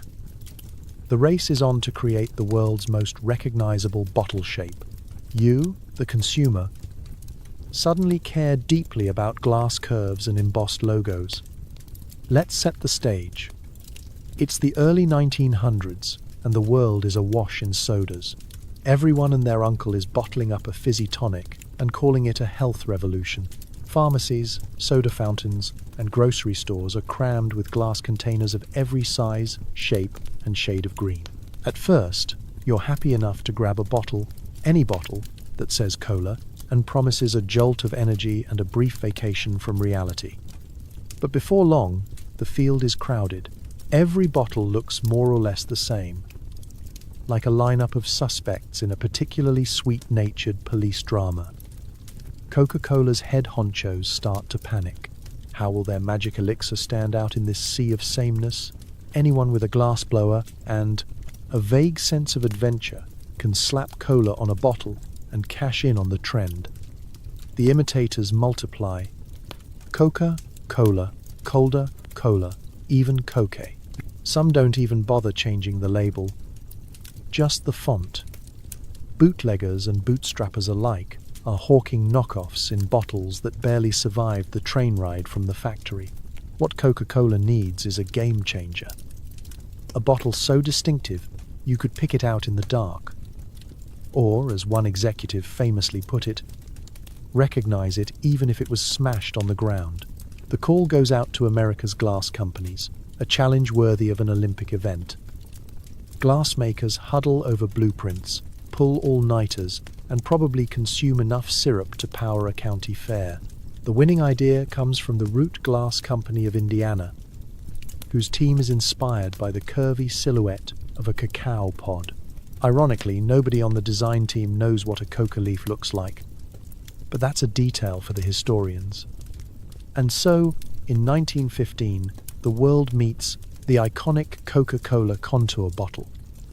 A waist so narrow, it looks like it's wearing a corset, and a bottom so bulbous it could double as a paperweight. It's embossed with the Coca-Cola name, so even the illiterate can tell it's the real thing. Suddenly, everyone is obsessed. Women admire its hourglass shape. Men compete to see how many bottles they can stack before the soda jerk tells them to knock it off. Kids start collecting empties, their bedrooms looking like the world's happiest recycling depot. Advertising leans hard into the new look. Billboards boast, Accept no imitations. Radio jingles sing the praises of glass curves. Bottlers rush to dump their old straight-sided containers and get with the program. Competitors try to copy the shape, but somehow it always comes out wrong, like a funhouse mirror version of the real deal. Meanwhile, Coke's lawyers go on the warpath, wielding cease and desist letters like confetti. Owning a Coke bottle becomes a kind of status symbol. Soda fountains start featuring the contour bottle front and center, like the guest of honor at a high society dinner. Even your great-aunt Gladys, who's never had a Coke in her life, wants an empty bottle for her kitchen window because it's just so pretty. Glass companies begin bragging about their designers like movie studios flaunting starlets. Our bottle, they say, is the only one worth its weight in syrup. The result? The Coca-Cola bottle becomes an American icon, as recognizable as the Statue of Liberty, only with better curves and fewer pigeons. It doesn't just hold soda, it holds memories, nostalgia, and the warm, fuzzy promise that what's inside is the real thing. So next time you see that bottle, curved, gleaming, reassuringly familiar, remember, it wasn't just about the drink. It was about branding, bravado, and the great American pursuit of making even your glassware unforgettable. Because in the world of cola, sometimes it's what's on the outside that counts. Alcohol is outlawed, but that doesn't stop Americans from finding creative loopholes. Suddenly, Coca-Cola is the mixer of choice for every home distiller, jazz musician, and desperate uncle. You try it. It's not bad. Let's set the stage. It's the thick of Prohibition, and America's thirst for mischief has never been stronger. The law says no booze, but that's just an invitation to get clever. In cities and farm towns alike, basement windows glow at midnight, the gentle sound of glass clinking and tin bathtubs sloshing echoing through the silence. Somewhere, your neighbor's mild-mannered aunt is perfecting a moonshine recipe that could power a Model T, and she's not about to drink it straight. Enter Coca-Cola, the innocent, ever-present, bubbly cover story. With beer gone dry and whiskey chased underground, folks turn to whatever's available to disguise the flavor and bite of their homemade spirits. And what's better than a tall, cold Coke? It's sweet, it's fizzy, and it's just mysterious enough to keep Grandma from asking why your lemonade stand is doing record business after dark. You head to the local speakeasy. The password is something delightfully absurd: banana pudding. And inside, it's a wonderland of jazz, laughter, and highly questionable liquor. The band plays a little faster than usual, and the crowd's a little looser. The bartender, who may or may not also be the town dentist, is working 2 jobs and twice as many aliases. He's got a lineup of Coke cocktails that sound mostly made up but taste mostly amazing. The recipes are a mess. 1 part gin, 2 parts Coca-Cola, a squeeze of citrus, and just enough ice to keep your tongue from going numb. If you're lucky, the gin doesn't smell like paint thinner. If you're unlucky, well, good thing Coke can hide almost anything. People start inventing names for their new creations. Rum and Coke, Coke Highball, and the infamous Dizzy Rascal, which is essentially whatever didn't explode in the first batch. Coca-Cola's versatility becomes legendary. No longer just a soft drink, it's the secret sauce for keeping the party legal-ish. Meanwhile, the soda fountain itself doubles as a front. Behind the marble counter, the soda jerk slides glasses across the bar with a wink and a nod. Maybe there's something extra under the counter, maybe not. All you know is that after 2 special Cokes, you're suddenly a better dancer, braver conversationalist, and slightly worse at standing still. At home, family gatherings get interesting. Uncle Roy arrives with a suspicious jug labelled cough syrup and a big grin. He pours a generous splash into a round of Cokes. And suddenly, Grandma is telling stories about her days as a flapper. Even church picnics have an edge. The punch bowl is strictly non-alcoholic, but somehow everyone leaves a little happier, with a vague craving for greasy food and jazz records. Jazz musicians in smoky clubs praise Coke for its ability to cut the burn of bad liquor. It's affordable, reliable, and, best of all, completely legal. The local bootlegger starts offering bundle deals: a quart of gin and a six-pack of Coca-Cola, delivered right to your door with a knock and a secret handshake. America may be on the wagon, but the wagon has cup holders. Of course, this all happens under the watchful eyes of the law. Agents raid a few speakeasies, confiscate barrels of bathtub gin, and inevitably pause for a Coke to calm their nerves afterward. Through it all, Coca-Cola's reputation just grows. The company officially pretends not to notice, but the sales numbers speak for themselves. By the time Prohibition sputters to an end, the world has changed. Coke isn't just a drink, it's the ultimate mixer, the hero of house parties, and the glue holding together 1,000 slightly blurry memories. You raise your glass to ingenuity, resilience, and the American tradition of finding a loophole, preferably one with ice, fizz, and a twist of lime. You overhear wild tales in the barbershop. Coke can clean rust off a bumper, revive dead plants, and maybe summon the spirits of your ancestors. Most of these are not true. Some of them are disturbingly accurate. Let's set the scene. It's a Saturday morning. The barber's chair is spinning, and the conversation is even more effervescent than the cola being poured into little paper cups. Some guy in the corner swears that if you drop a penny in Coke overnight, it'll come out so shiny you could use it as a signal mirror. Someone else claims it'll dissolve a steak in 48 hours, which is either a reason to avoid eating steak or a weird endorsement of Coke's cleaning power. You get a haircut and a crash course in beverage folklore. Coke, it seems, is a miracle in a bottle, or possibly a science experiment gone rogue.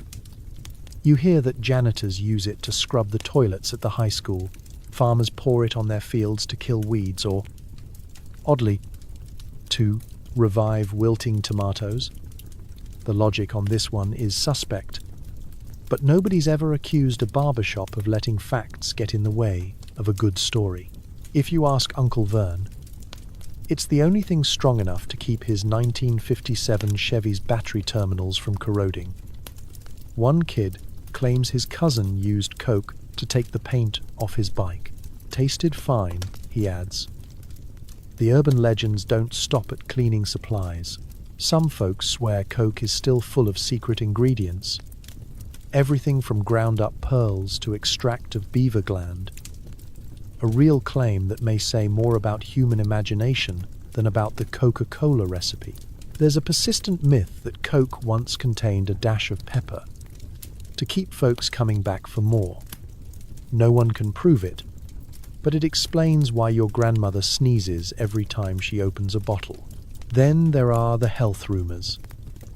Your neighbor's great-aunt Mildred claims Coke cures everything from hiccups to heartbreak, provided you drink it warm with a wedge of lemon. Meanwhile, the local hypochondriac is convinced that a glass of Coke a day will dissolve your bones by age 65. The town dentist, currently shopping for a new boat, insists Coke is liquid cavity, but somehow he's still seen sipping from a bottle behind the curtain.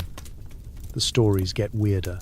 Some say the original recipe included everything from battery acid to moonlight distilled at midnight.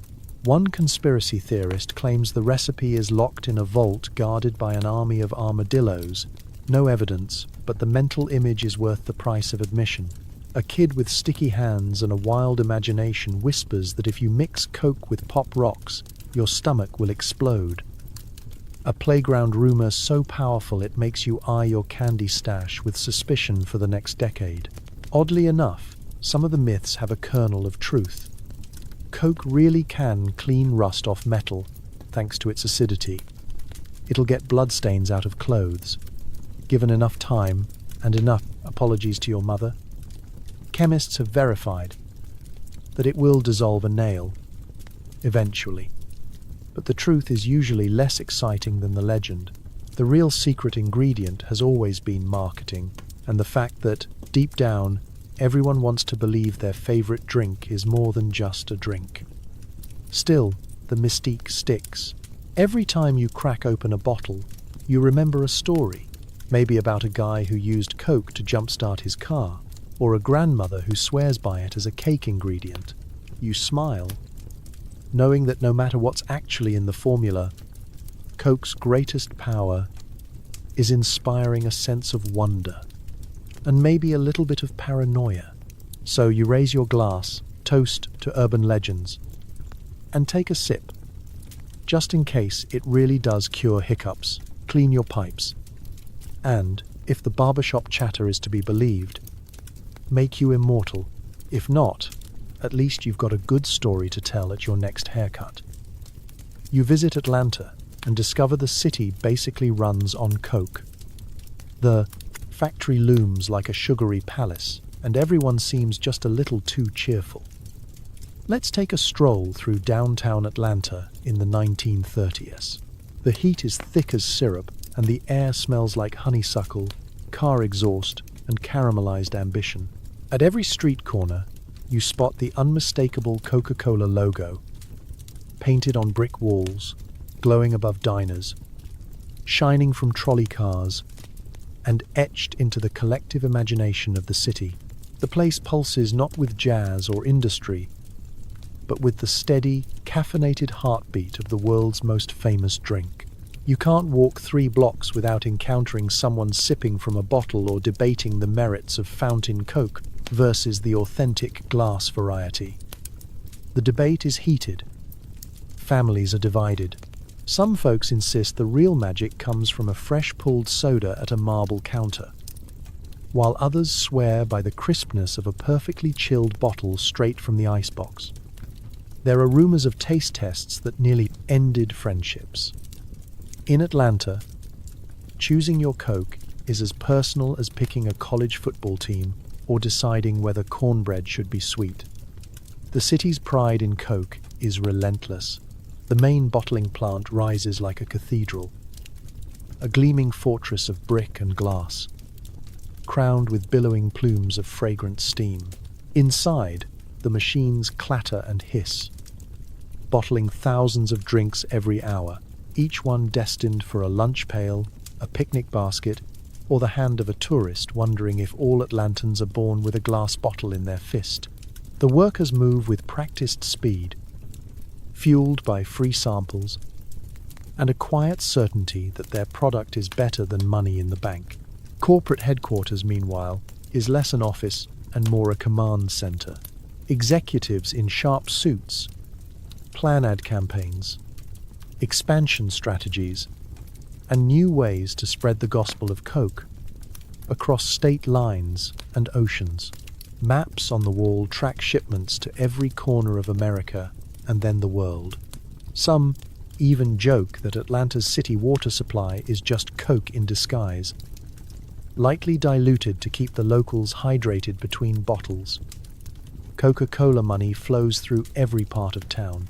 Parks, museums, and libraries owe their existence to the largesse of the soda dynasty. Philanthropic arms of the company help build hospitals, fund college scholarships, and even keep the city's baseball team in uniforms. When a local charity needs a boost, Coke steps in with a truckload of refreshments and a handful of grinning executives ready for a photo op. The city's biggest events, from the Peach Festival to the mayor's annual picnic, run on the fuel of endless cases of glass-bottled joy. And it's not just the infrastructure, it's the spirit. Atlanta natives speak of Coca-Cola pride like it's a birthright. School children visit the plant on field trips, staring in awe as conveyor belts ferry bottles past windows. Summer jobs at the factory are a rite of passage, and landing a gig in marketing is as good as making the big leagues. Even Atlanta's dialect is sprinkled with Cokeisms. Phrases like Have a Coke and a smile and the infamous Southern catch-all. What kind of Coke do you want? Hint, the answer can be Sprite, Fanta, or even Dr. Pepper. Tourists marvel at the company's reach, the sheer omnipresence of Coke swag, and the infectious optimism that seems to radiate from every local. But under the sweetness, there's grit and ambition. A determination to keep Atlanta on the map, not just as a southern city, but as the hometown of an empire that outpaced kings, countries, and almost every other drink on the planet. So you raise your glass, tip your hat to the soda tycoons, and accept that, in Atlanta, Coca-Cola isn't just a drink. It's a way of life, a point of pride, and, if you stay long enough, a little bit of a personality trait. Coke isn't alone. Everybody is selling something in a bottle, and half of it could get you arrested today. From radium, water to miracle tonics, you realize Coca-Cola is, shockingly, one of the safer options. Step right up. The year is 1912, and America is drowning in bottles. At every county fair, street corner, and pharmacy window, some earnest salesman is shouting about the curative wonders of his latest concoction. Got indigestion? There's a syrup for that. Tired blood? Try a pint of beef juice in seltzer. Chronic gloom? Good news. There's a potion called Doctor, Marvel's invigorating elixir that promises to chase away the blues, cure baldness, and maybe make you fluent in French. The market is a circus, and every bottle is its own sideshow. Some are harmless, if you don't mind chugging a pint of sugared celery juice or chewing on sarsaparilla bark. Others are considerably less gentle. Radium water is all the rage, promising to make you glow with vitality. The only thing glowing, unfortunately, is your urine, and possibly your future medical chart. Elsewhere, Kickapoo Indian Sagwa and Wizard Oil sell by the crate. Each bottle a risky gamble between feeling better or starting to hallucinate in Technicolor. In the midst of this mayhem, Coca-Cola stands out for its relatively tame ingredient list. Sure, there was that little cocaine hiccup, but at least you're not drinking uranium. If anything, Coke is the boring uncle at the family reunion, predictable, sweet, and unlikely to result in a frantic telegram to the poison control board. The fads come fast and thick. A new miracle water from the Alps claims to restore youth. Another tonic promises to rejuvenate the nerves by harnessing the power of crushed electric eels. Proprietary, of course. There's even a product called Vita Globoids that might be soap, might be vitamins, and definitely tastes like neither. The labels are works of art.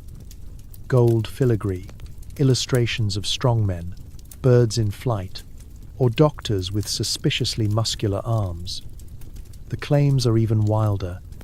Instant vigor, cure for melancholia, will not explode if opened. Correctly, the public can't get enough. Housewives swap recipes for home remedies and debate the relative merits of each bottle. Magazine ads trumpet testimonials from beaming invalids who claim their rheumatism vanished after just 3 doses, or at least they stopped complaining about it. Snake oil salesmen ride trains from city to city, inventing new ailments as they go just to sell out the last box of Professor Dewey's soothing compound. Meanwhile, the government lumbers into action. The Pure Food and Drug Act finally appears, aiming to separate actual medicine from creative fiction. Labels get a little more honest, but the spirit of the huckster never dies. If you can't cure the body, you can always charm the wallet. Coca-Cola's marketers notice. They're quick to pivot, trading medical promises for lifestyle ones. Suddenly, Coke isn't a cure-all for what ails you. It's the pause that refreshes, a taste of modernity, a reason to gather with friends and feel like life is a little sweeter. The world keeps spinning, and the shelves are just as full, but the message is smoother. "We're not promising miracles," says Coke. "We're just selling happiness by the bottle." Compared to the bottle next door, that's practically a public service announcement. Looking back, you realize you survived the golden age of snake oil, with your teeth intact and only a mild case of cola dependency. You tip your glass to the carnival of fads and fizz, grateful that for all its quirks, at least Coca-Cola's biggest crime is a little too much sugar, and maybe a few family feuds over whether it's better in a bottle or a glass. In the end, you realize the greatest miracle wasn't in the tonic, it was in the marketing. And in a world of radium cocktails and electric eel juice, Coke was, incredibly, the responsible choice. This isn't just a drink anymore, it's a symbol, a logo, a lifestyle. You spot Coca-Cola signs in the most remote places on Earth and start to wonder if it's actually running the government. Let's zoom out for a second. You're not just standing at a soda fountain, you're standing at the epicenter of a branding earthquake. The year is 1947, and Coca-Cola's logo is everywhere. Painted across barns in Kansas, looming over diners in New York, flickering on neon signs from Paris to Peru. There's a Coke billboard in Times Square, another in Nairobi. And if rumors are true, at least one Antarctic expedition brought more bottles than mittens. The drink that started as a brain tonic in an Atlanta pharmacy has graduated to world domination. And it's done it with nothing more than a carefully crafted logo and enough advertising muscle to put the moon landing to shame. The Coca-Cola script, curvier than a beauty queen, more reliable than a handshake, has achieved what politicians, generals, and poets only dream of: global recognition and near-universal goodwill. You walk into any American small town and the Coke sign is practically a civic landmark. It marks the corner store, the gas station, the only restaurant open after midnight. It's in the background of every family photo and most of the arguments over who gets the last piece of pie. Some people see it and feel thirsty. Others just feel American. The genius behind this is pure marketing sorcery. Coke's early ad men know they're not just selling a drink, they're selling a feeling, a nostalgia for simpler times, the idea of home, a sweet sense of belonging in an ever-faster world. The commercials say it all, the pause that refreshes. It's the real thing. Have a Coke and a smile. The slogans stick in your brain, like the last chorus of a pop song. Even if you haven't had a Coke in years, you can hum the jingle from memory. You realize that you've been quietly trained by years of repetition and product placement. Santa drinks Coke. So do Olympic athletes, American soldiers, country stars, and movie cowboys. There's a sense, especially in the post-war years, that Coca-Cola is as much a part of American identity as apple pie or suspiciously enthusiastic patriotism. You almost expect Congress to take attendance with a Coke bottle instead of a gavel. It goes deeper. Coke becomes a kind of passport. You travel abroad and there it is, like a familiar friend. In Parisian cafes, the waiter rolls his eyes but brings you a bottle anyway. In Cairo, you find it chilling on ice at the bazaar, right next to camel milk. In Saigon, the local kids know how to say Coca-Cola before they know hello. It's rumored that Coke's delivery trucks have gotten closer to the North Pole than Santa's sleigh. The company isn't subtle about it either. Executives talk about opening happiness in every corner of the globe. There's a campaign to plant a Coke sign in every place humans might conceivably get thirsty, or just want a taste of something that feels like home, even if home is thousands of miles away. Brand ambassadors aren't just salesmen, they're cultural diplomats. They hand out free bottles, sponsor festivals, and use Coke to toast peace treaties, sports wins, and Tuesday afternoons. Sometimes, you catch yourself wondering if there's a secret cabal of Coke executives hiding behind the scenes of every major event. Who funded the parade? Who put the Christmas tree in the park? Why does every movie villain have a Pepsi, but the hero always drinks Coke? You never get an answer, but you do get thirsty. In the end, the magic is in the omnipresence. Coke isn't just a product, it's a backdrop to modern life. The soundtrack to road trips and summer barbecues. The liquid mascot for a century of optimism and bold red branding. You take a sip, taste the history, and realize this is what winning the American dream looks like. Carbonated, caffeinated, and signed in perfect cursive. Soon, American soldiers, diplomats, and tourists are demanding Coke everywhere they go. The world never stands a chance. You sip a bottle on a Parisian street and wonder when the baguette will start fizzing. Let's set the scene. It's 1945, and the world is finally exhaling after a long, bruising world war. American GIs, newly stationed across Europe and the Pacific, are craving something that tastes like home. And it's not Mom's apple pie, but an ice-cold Coca-Cola. Commanders realize the best way to boost morale isn't just letters from home or a night off, but a crate of Coke delivered behind the front lines. Soon enough, entire battalions are marching on their stomachs, and a steady stream of caramel-colored optimism. As the war ends and the world reopens, the great Coca-Cola experiment shifts into high gear. American soldiers, with pockets full of francs, lira, or yen, march into local bars and cafes demanding their favorite drink. At first, the French are suspicious. This bubbly brown concoction seems to have more in common with shoe polish than with Bordeaux. But one taste, and suddenly, everyone from Paris to Marseille wants a bottle. You stand on a Parisian street, sipping your Coke, and swear the Eiffel Tower glitters just a little brighter. The spread isn't accidental. Coke executives back in Atlanta are already dreaming bigger. The new mission: plant a bottle of Coca-Cola anywhere a flag might fly. Diplomats start handing them out at embassy receptions. Tourists stuff them in suitcases for the grand tour. The brand becomes America's first, and possibly only, universally beloved export. Forget jazz, blue jeans, or Hollywood movies. Coke is the true ambassador, showing up at street markets in Morocco, ski slopes in Switzerland, and, thanks to some impressive logistics, tucked into snowbanks at the base of Mount Fuji.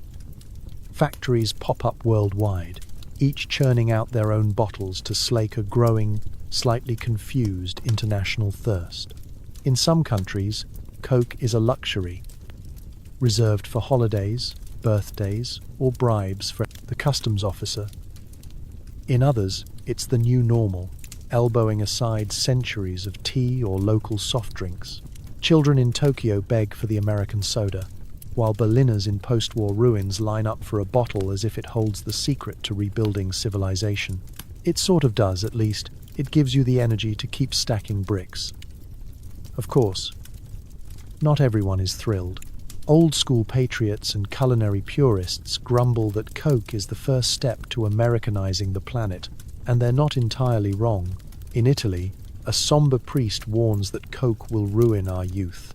In Moscow, the first bottles are greeted with suspicion and a KGB agent's notebook. Meanwhile, English pubs roll their eyes but keep ordering more crates, because it turns out a bottle of Coke goes perfectly with fish and chips. Especially if you're trying to look cosmopolitan, the company doubles down on its international charm offensive. New ads pop up everywhere. Coke with curry in India. Coke with schnitzel in Austria. Coke at Rio's Carnival and the Tokyo Olympics. Each bottle tells a story of a shrinking world, united by fizz, sugar, and a stubborn refusal to drink anything that doesn't come with a branded bottle opener. As decades pass, the drink's global conquest only accelerates. Politicians toast with it at summits, pop stars pose with it in magazines, and children from Nairobi to Nepal grow up seeing the Coca-Cola script alongside their own alphabets. The company claims its goal is a Coke within arm's reach of every human on Earth, and you believe it, especially when you find a bottle at a bus stop halfway up the Andes. So you finish your drink on that Parisian street, feeling more at home than a tourist has any right to. Coca-Cola isn't just an American success story anymore. It's a global ritual, a shared taste, and, if you're being honest, the one thing in your suitcase that never makes it home. Imitators swarm. Suddenly, everyone's got a cola. You taste them all and realize most of them taste like betrayal. Let's set the stage. It's the mid-20th century, and Coca-Cola stands astride the world like a caffeinated colossus. But, as every history teacher will tell you, no empire goes unchallenged forever. The unthinkable happens. Someone else decides to bottle brown, fizzy sugar water and slap their own label on it. And then another, and another. Suddenly, your once loyal taste buds are faced with an identity crisis. The biggest contender is Pepsi. Born just a few years after Coke, Pepsi starts as a medicinal tonic too, but with a little more sass and a penchant for underdog charm. While Coke pitches itself as the drink of wholesome American families and Norman Rockwell afternoons, Pepsi leans in with slogans like "twice as much for a nickel" and the choice of a new generation. It's not just a cola, it's a cola with something to prove. And prove it does. The Pepsi Challenge arrives, a marketing masterstroke so bold you can almost hear the Coca-Cola boardroom clutching their pearls. Blind taste tests sweep the nation. Ordinary people on TV declare, "I prefer Pepsi," as Coke executives nervously rearrange their neckties. Your neighbor claims he can taste the difference blindfolded. Your uncle says he can identify both by smell alone. Nobody trusts anyone anymore. Family gatherings become cola-themed Cold Wars, with refrigerator shelves divided by invisible lines of loyalty. Then there's RC Cola, the scrappy dark horse. It's the drink of people who don't care about advertising or brand loyalty. Just a cold, cheap soda at the corner store. RC leans into regional markets, never trying to be everything to everyone. It's the cola equivalent of your cousin who wears knockoff sneakers and doesn't care who knows it. Some people swear it's the best of the bunch, though they tend to whisper that confession in the same tone they'd use to admit they prefer pineapple on pizza. Of course, the imitators keep multiplying. There's Shasta Cola, Double Cola, Sam's Choice, and an endless parade of grocery store brands that taste suspiciously like a chemistry set in a can. Some are too sweet. Others are flat as a Kansas horizon.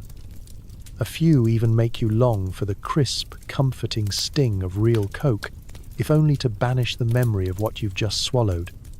Meanwhile, the cola wars escalate. Pepsi sponsors pop stars and splashy TV commercials. Coke fires back with polar bears. Santa Claus, and I'd like to buy the world a Coke. Billboards, radio jingles, and supermarket end caps become battlegrounds in an endless struggle for market share. Soda executives fret over taste profiles and secret formulas, while American households worry about more important things, like who gets the last can in the fridge. In a moment of pure, history-defining drama, Coca-Cola panics and launches new Coke. The taste is different, sweeter, bolder, and, to some, a violation of everything America holds dear. Public outcry ensues. "Bring back the real thing" becomes a rallying cry heard from coast to coast.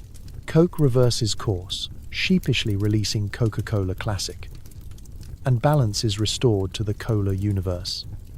By the end of the century, you realize the cola wars aren't really about flavor at all.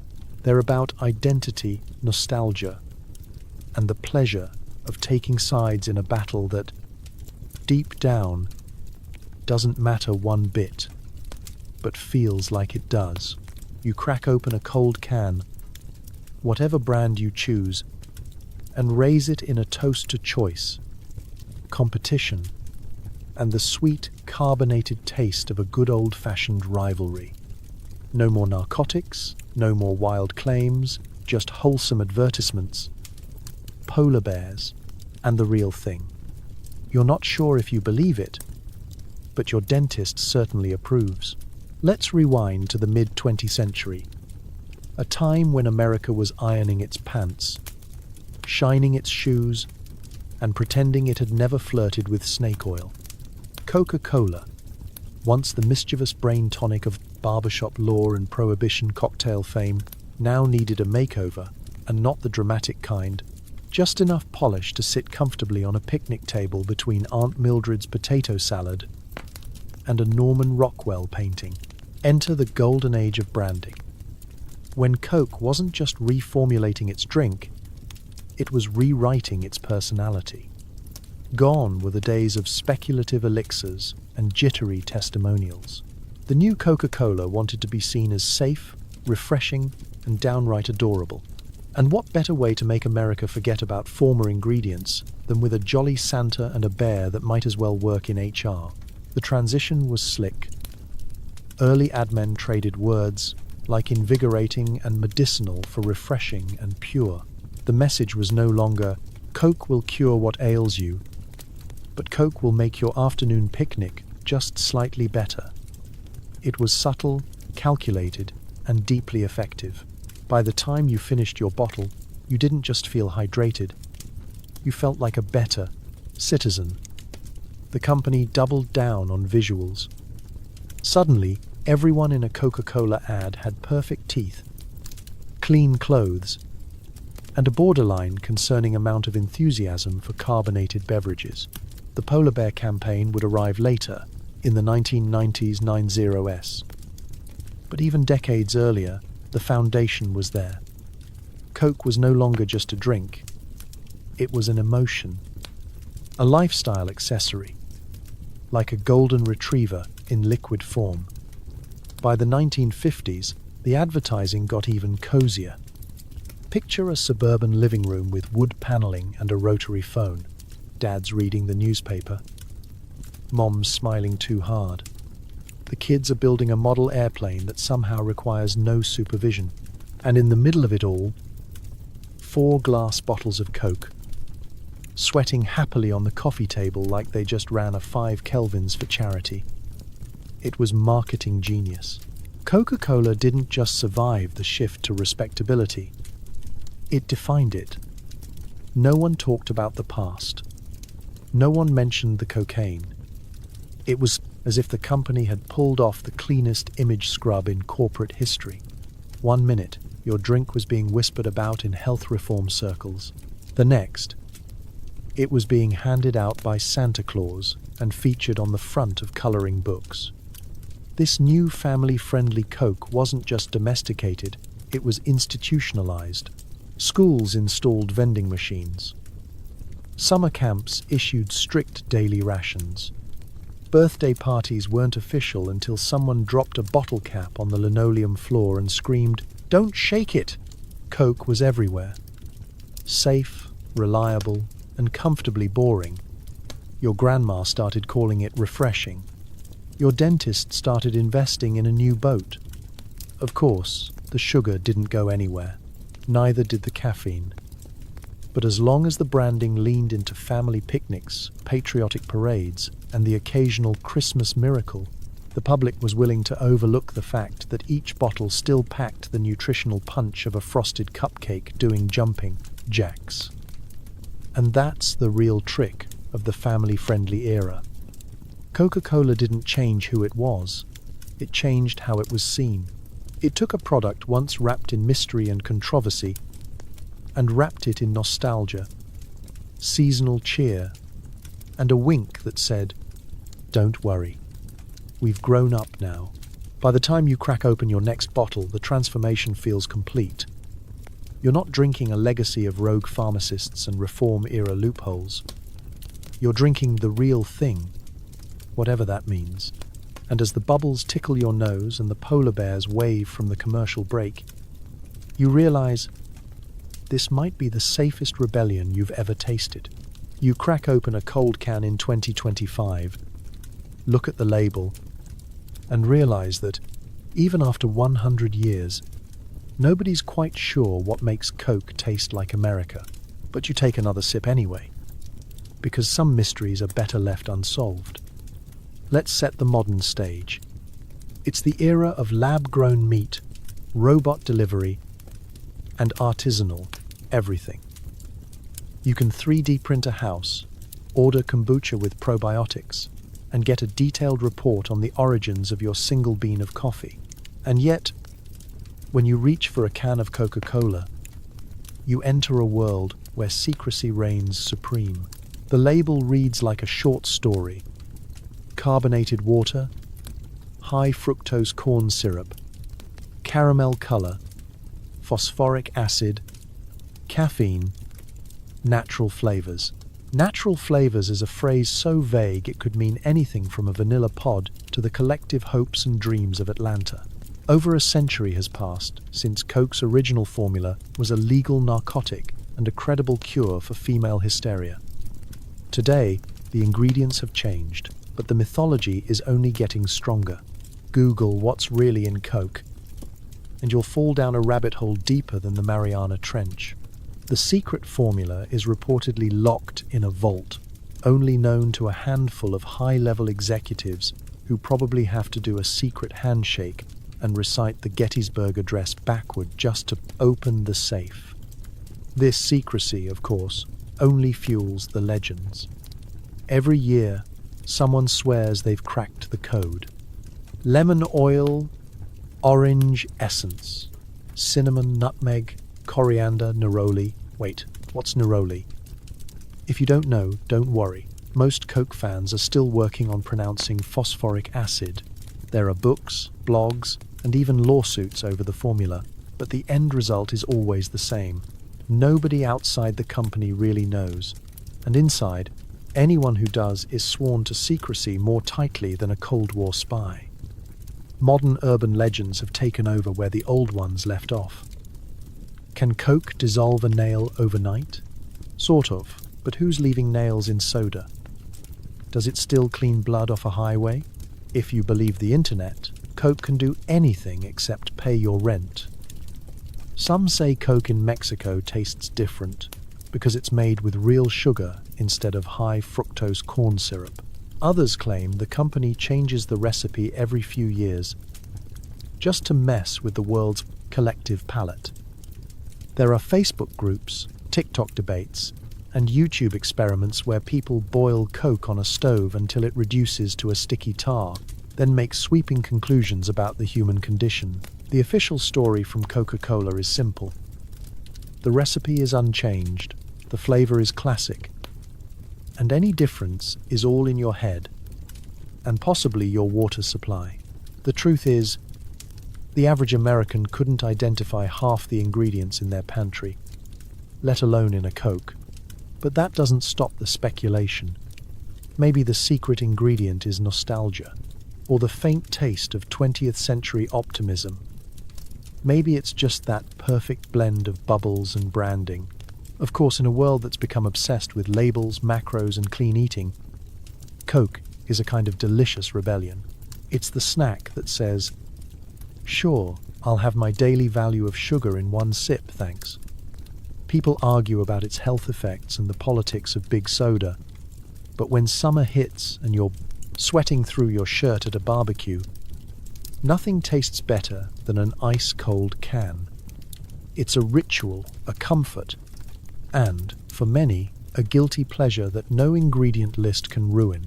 So you take another sip, eyes wandering over the mysterious words on the can, and shrug.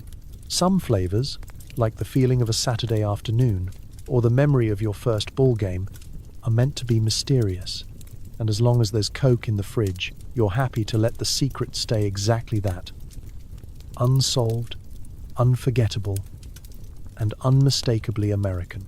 You're standing in the back room of a 19th century pharmacy, surrounded by glass beakers, a suspicious amount of sugar sacks, and a bored teenager grinding coca leaves like it's just another Thursday.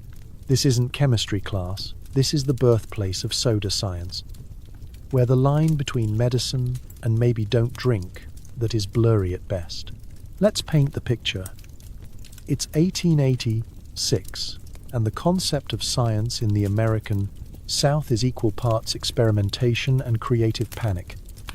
The pharmacist, part healer and part hobbyist mad scientist, presides over his domain like a wizard in suspenders. There's an entire wall of mysterious bottles with labels like Essence of Wormwood, Mrs. Partridge's Invigorating Elixir, and Please Don't Ask. The place smells faintly of licorice, ammonia, and ambition. You've come in for a headache remedy, but you're quickly swept into a world where today's medicine is tomorrow's cautionary tale. Every shelf is stacked with possibilities and probable lawsuits. In one corner, an apprentice is boiling up a batch of digestive cordial, which may cure indigestion or dissolve your spoon. In another, a jar of beef extract lurks menacingly near the cough syrup. This is the original R&D lab. Equal parts hope, hubris, and utter disregard for what the human liver can actually tolerate. The soda fountain is the shining jewel of the pharmacy, literally bubbling with anticipation. Carbonated water, a marvel of 19th century engineering, is the hottest ticket in town. Early pharmacists, always looking for ways to keep customers coming back, realize that medicine goes down easier if it fizzes and tastes vaguely like dessert. So they start adding everything from fruit syrups to, yes, Coca and Cola nuts. Soon, there are more tonics than customers, and every concoction is advertised as the cure for fatigue, headaches, or the uniquely Victorian malaise of being too interesting at parties. You watch as the pharmacist measures, pours, and stirs with a precision that would impress a Swiss watchmaker, if the Swiss watchmaker was also part-time snake oil dealer. Sugar is shoveled in by the handful. A little for taste, a little for preservation, a little because life is short, he winks. The recipe is part family secret, part urban legend, and entirely open to improvement, depending on what arrives in the morning shipment from New Orleans. There are no FDA guidelines, just a general consensus that if nobody passes out in the first hour, you're good to go. Coca-Cola is born in this wild laboratory, intended as a brain tonic for the nervous and a health drink for the weary. Nobody bats an eye when the label lists coca leaf extract as an ingredient. Why would they? At the time, cocaine is less a cause for concern than a conversation starter at dinner parties. In this laboratory, soda science takes its first exuberant steps. Medicine and refreshment are interchangeable, and nobody can decide if they're in it for the health benefits or the sugar rush. Beakers clink, mortars grind, and everyone's optimism fizzes over. A single sip could make you feel better, worse, or simply different enough to forget your original complaint. It's not just about healing, it's about invention.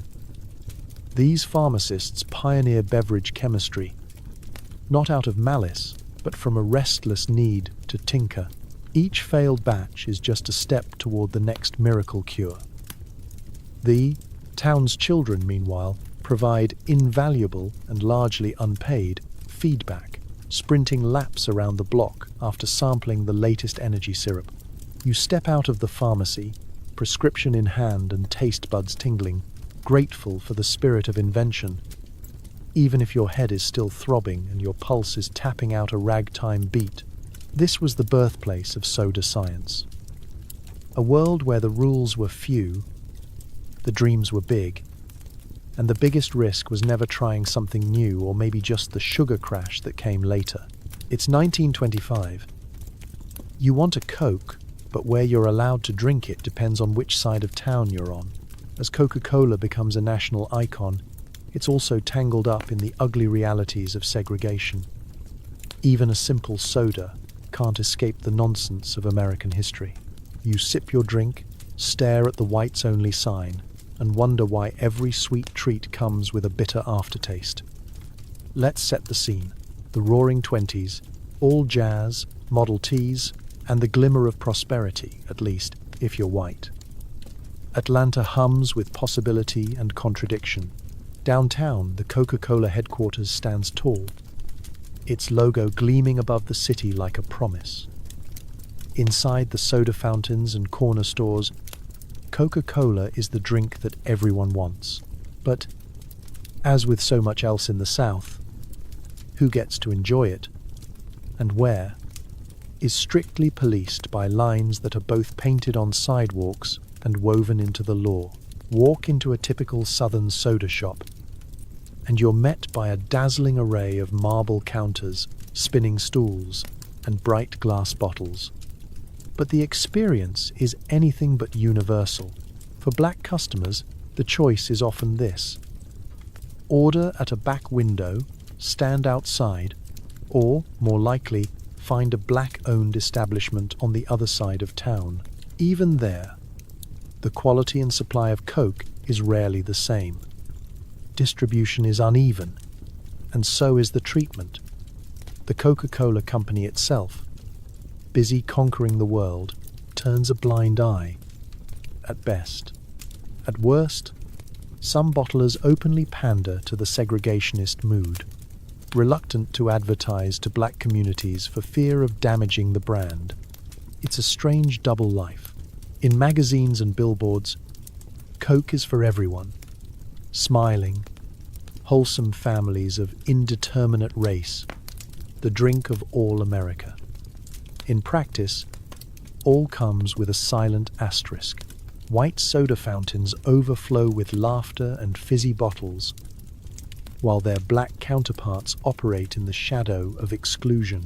In some towns, it's not just about where you can drink, it's also about how much you pay.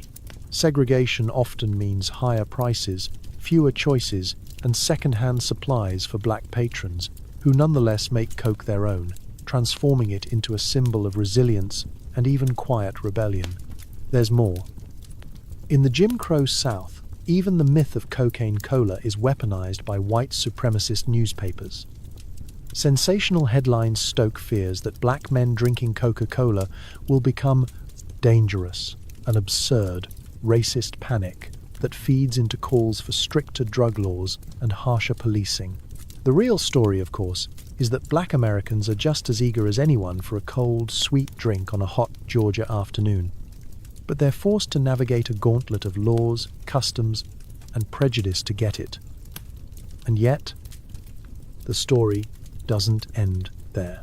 Despite all obstacles, black entrepreneurs open their own cafes, juke joints, and corner stores, places where Coke is poured with pride, where jazz plays and friends gather. These spaces become safe harbors, outposts of culture and connection in a segregated world.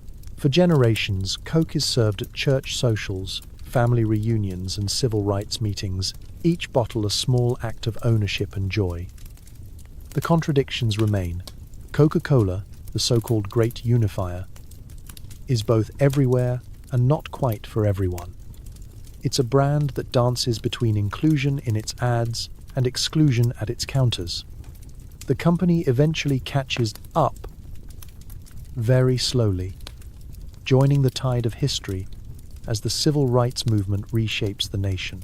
Decades later, you'll see Coke sponsoring unity campaigns and celebrating diversity, trying to rewrite its past with a sugar-coated pen. But for now, in 1925, you can't help but notice that behind every cold drink is a story of who gets to drink it and who's left outside looking in. Even the sweetest things in America, it turns out, come with a bitter aftertaste. It's Wednesday night in the church basement. The air smells like potluck and passive aggression. You're here to help sell bottles of Coke for the new church roof. But Sister Agnes is still convinced it's a gateway beverage to jazz and loose morals. You realize Coca-Cola isn't just a drink. It's the secret fuel of small-town fundraising and at least 2 major bake sale feuds. Let's set the scene.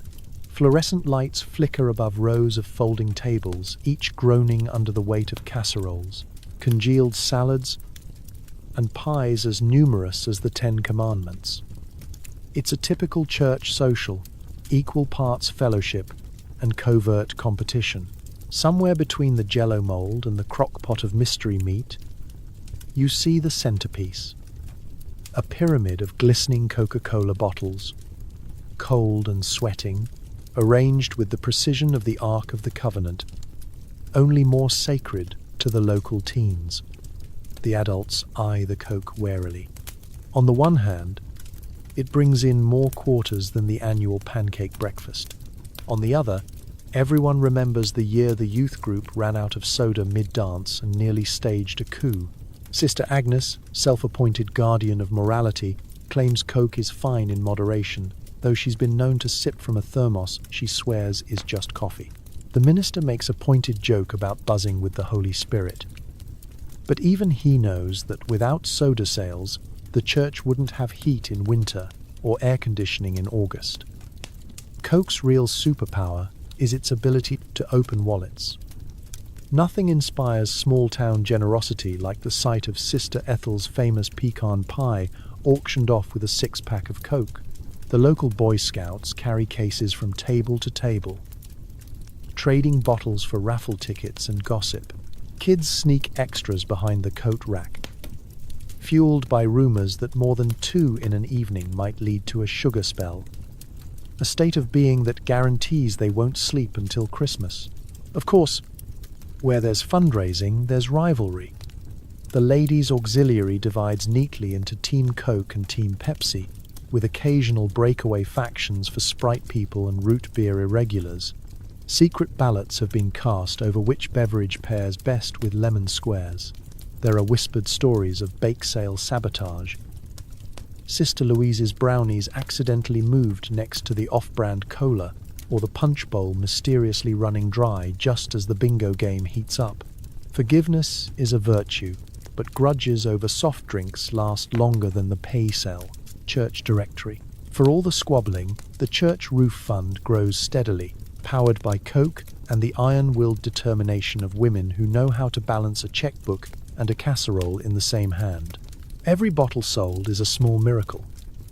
Each cap popped the sound of another hymn book purchased, or a Sunday school classroom painted.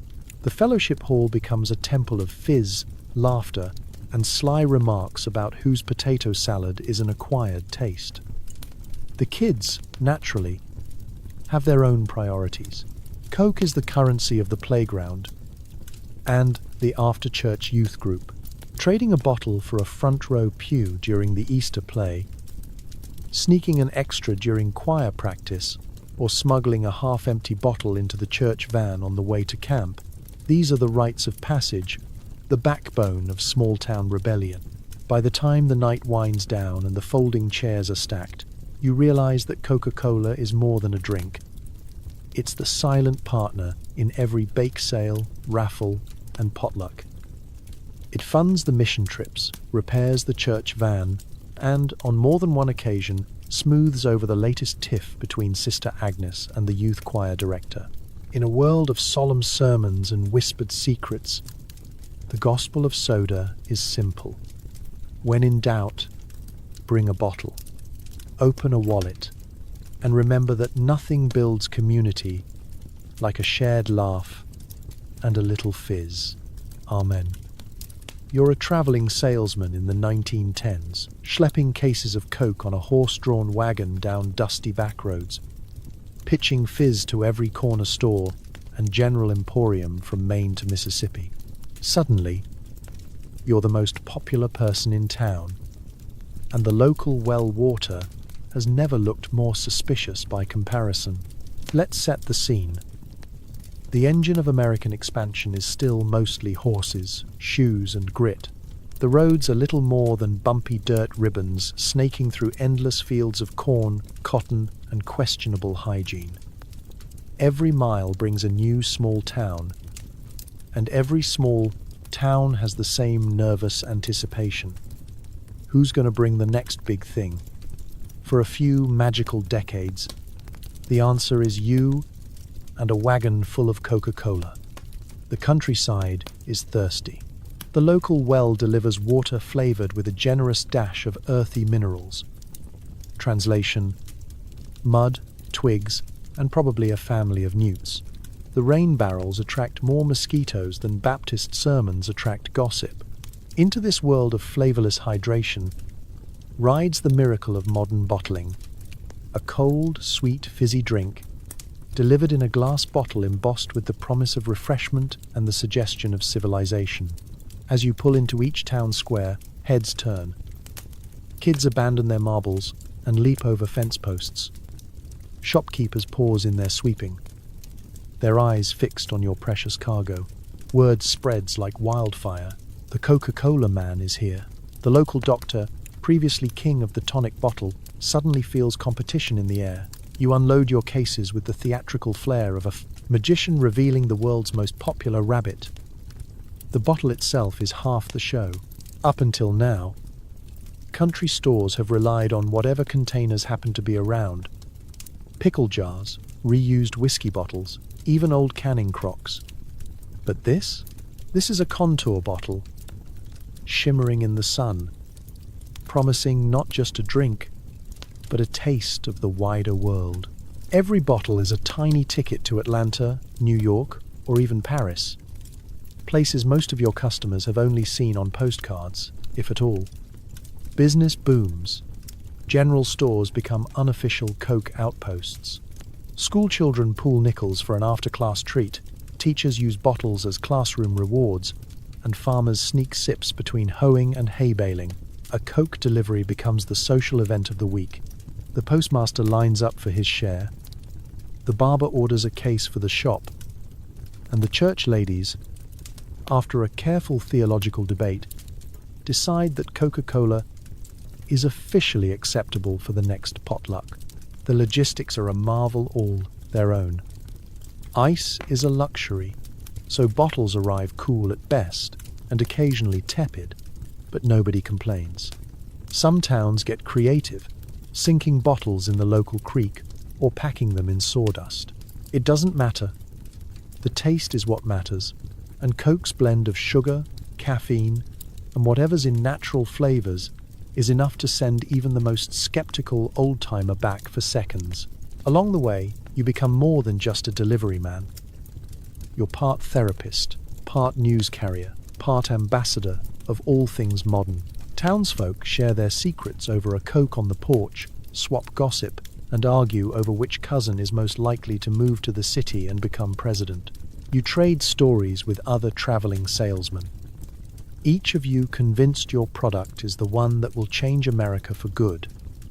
As the miles add up, so do the smiles, and the empty bottles left in your wake.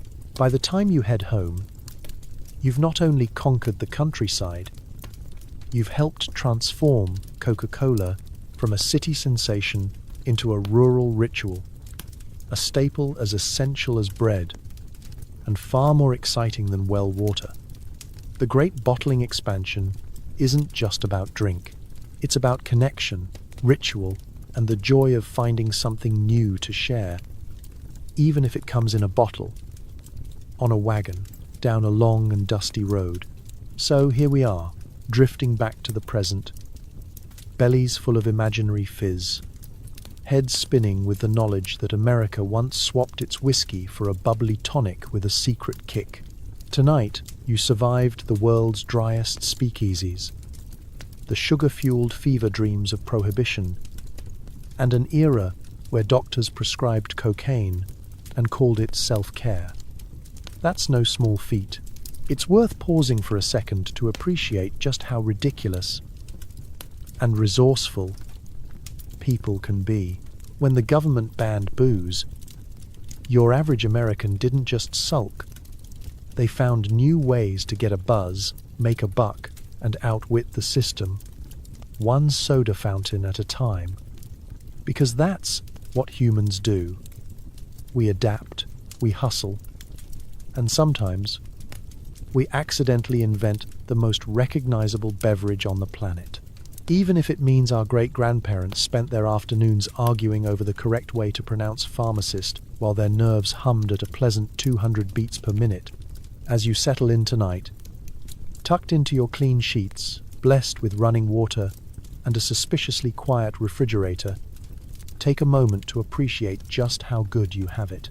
No bathtub gin, no patent medicine roulette, no bootleggers delivering mysterious liquids to your door, unless you count the pizza guy, but he usually sticks to soda.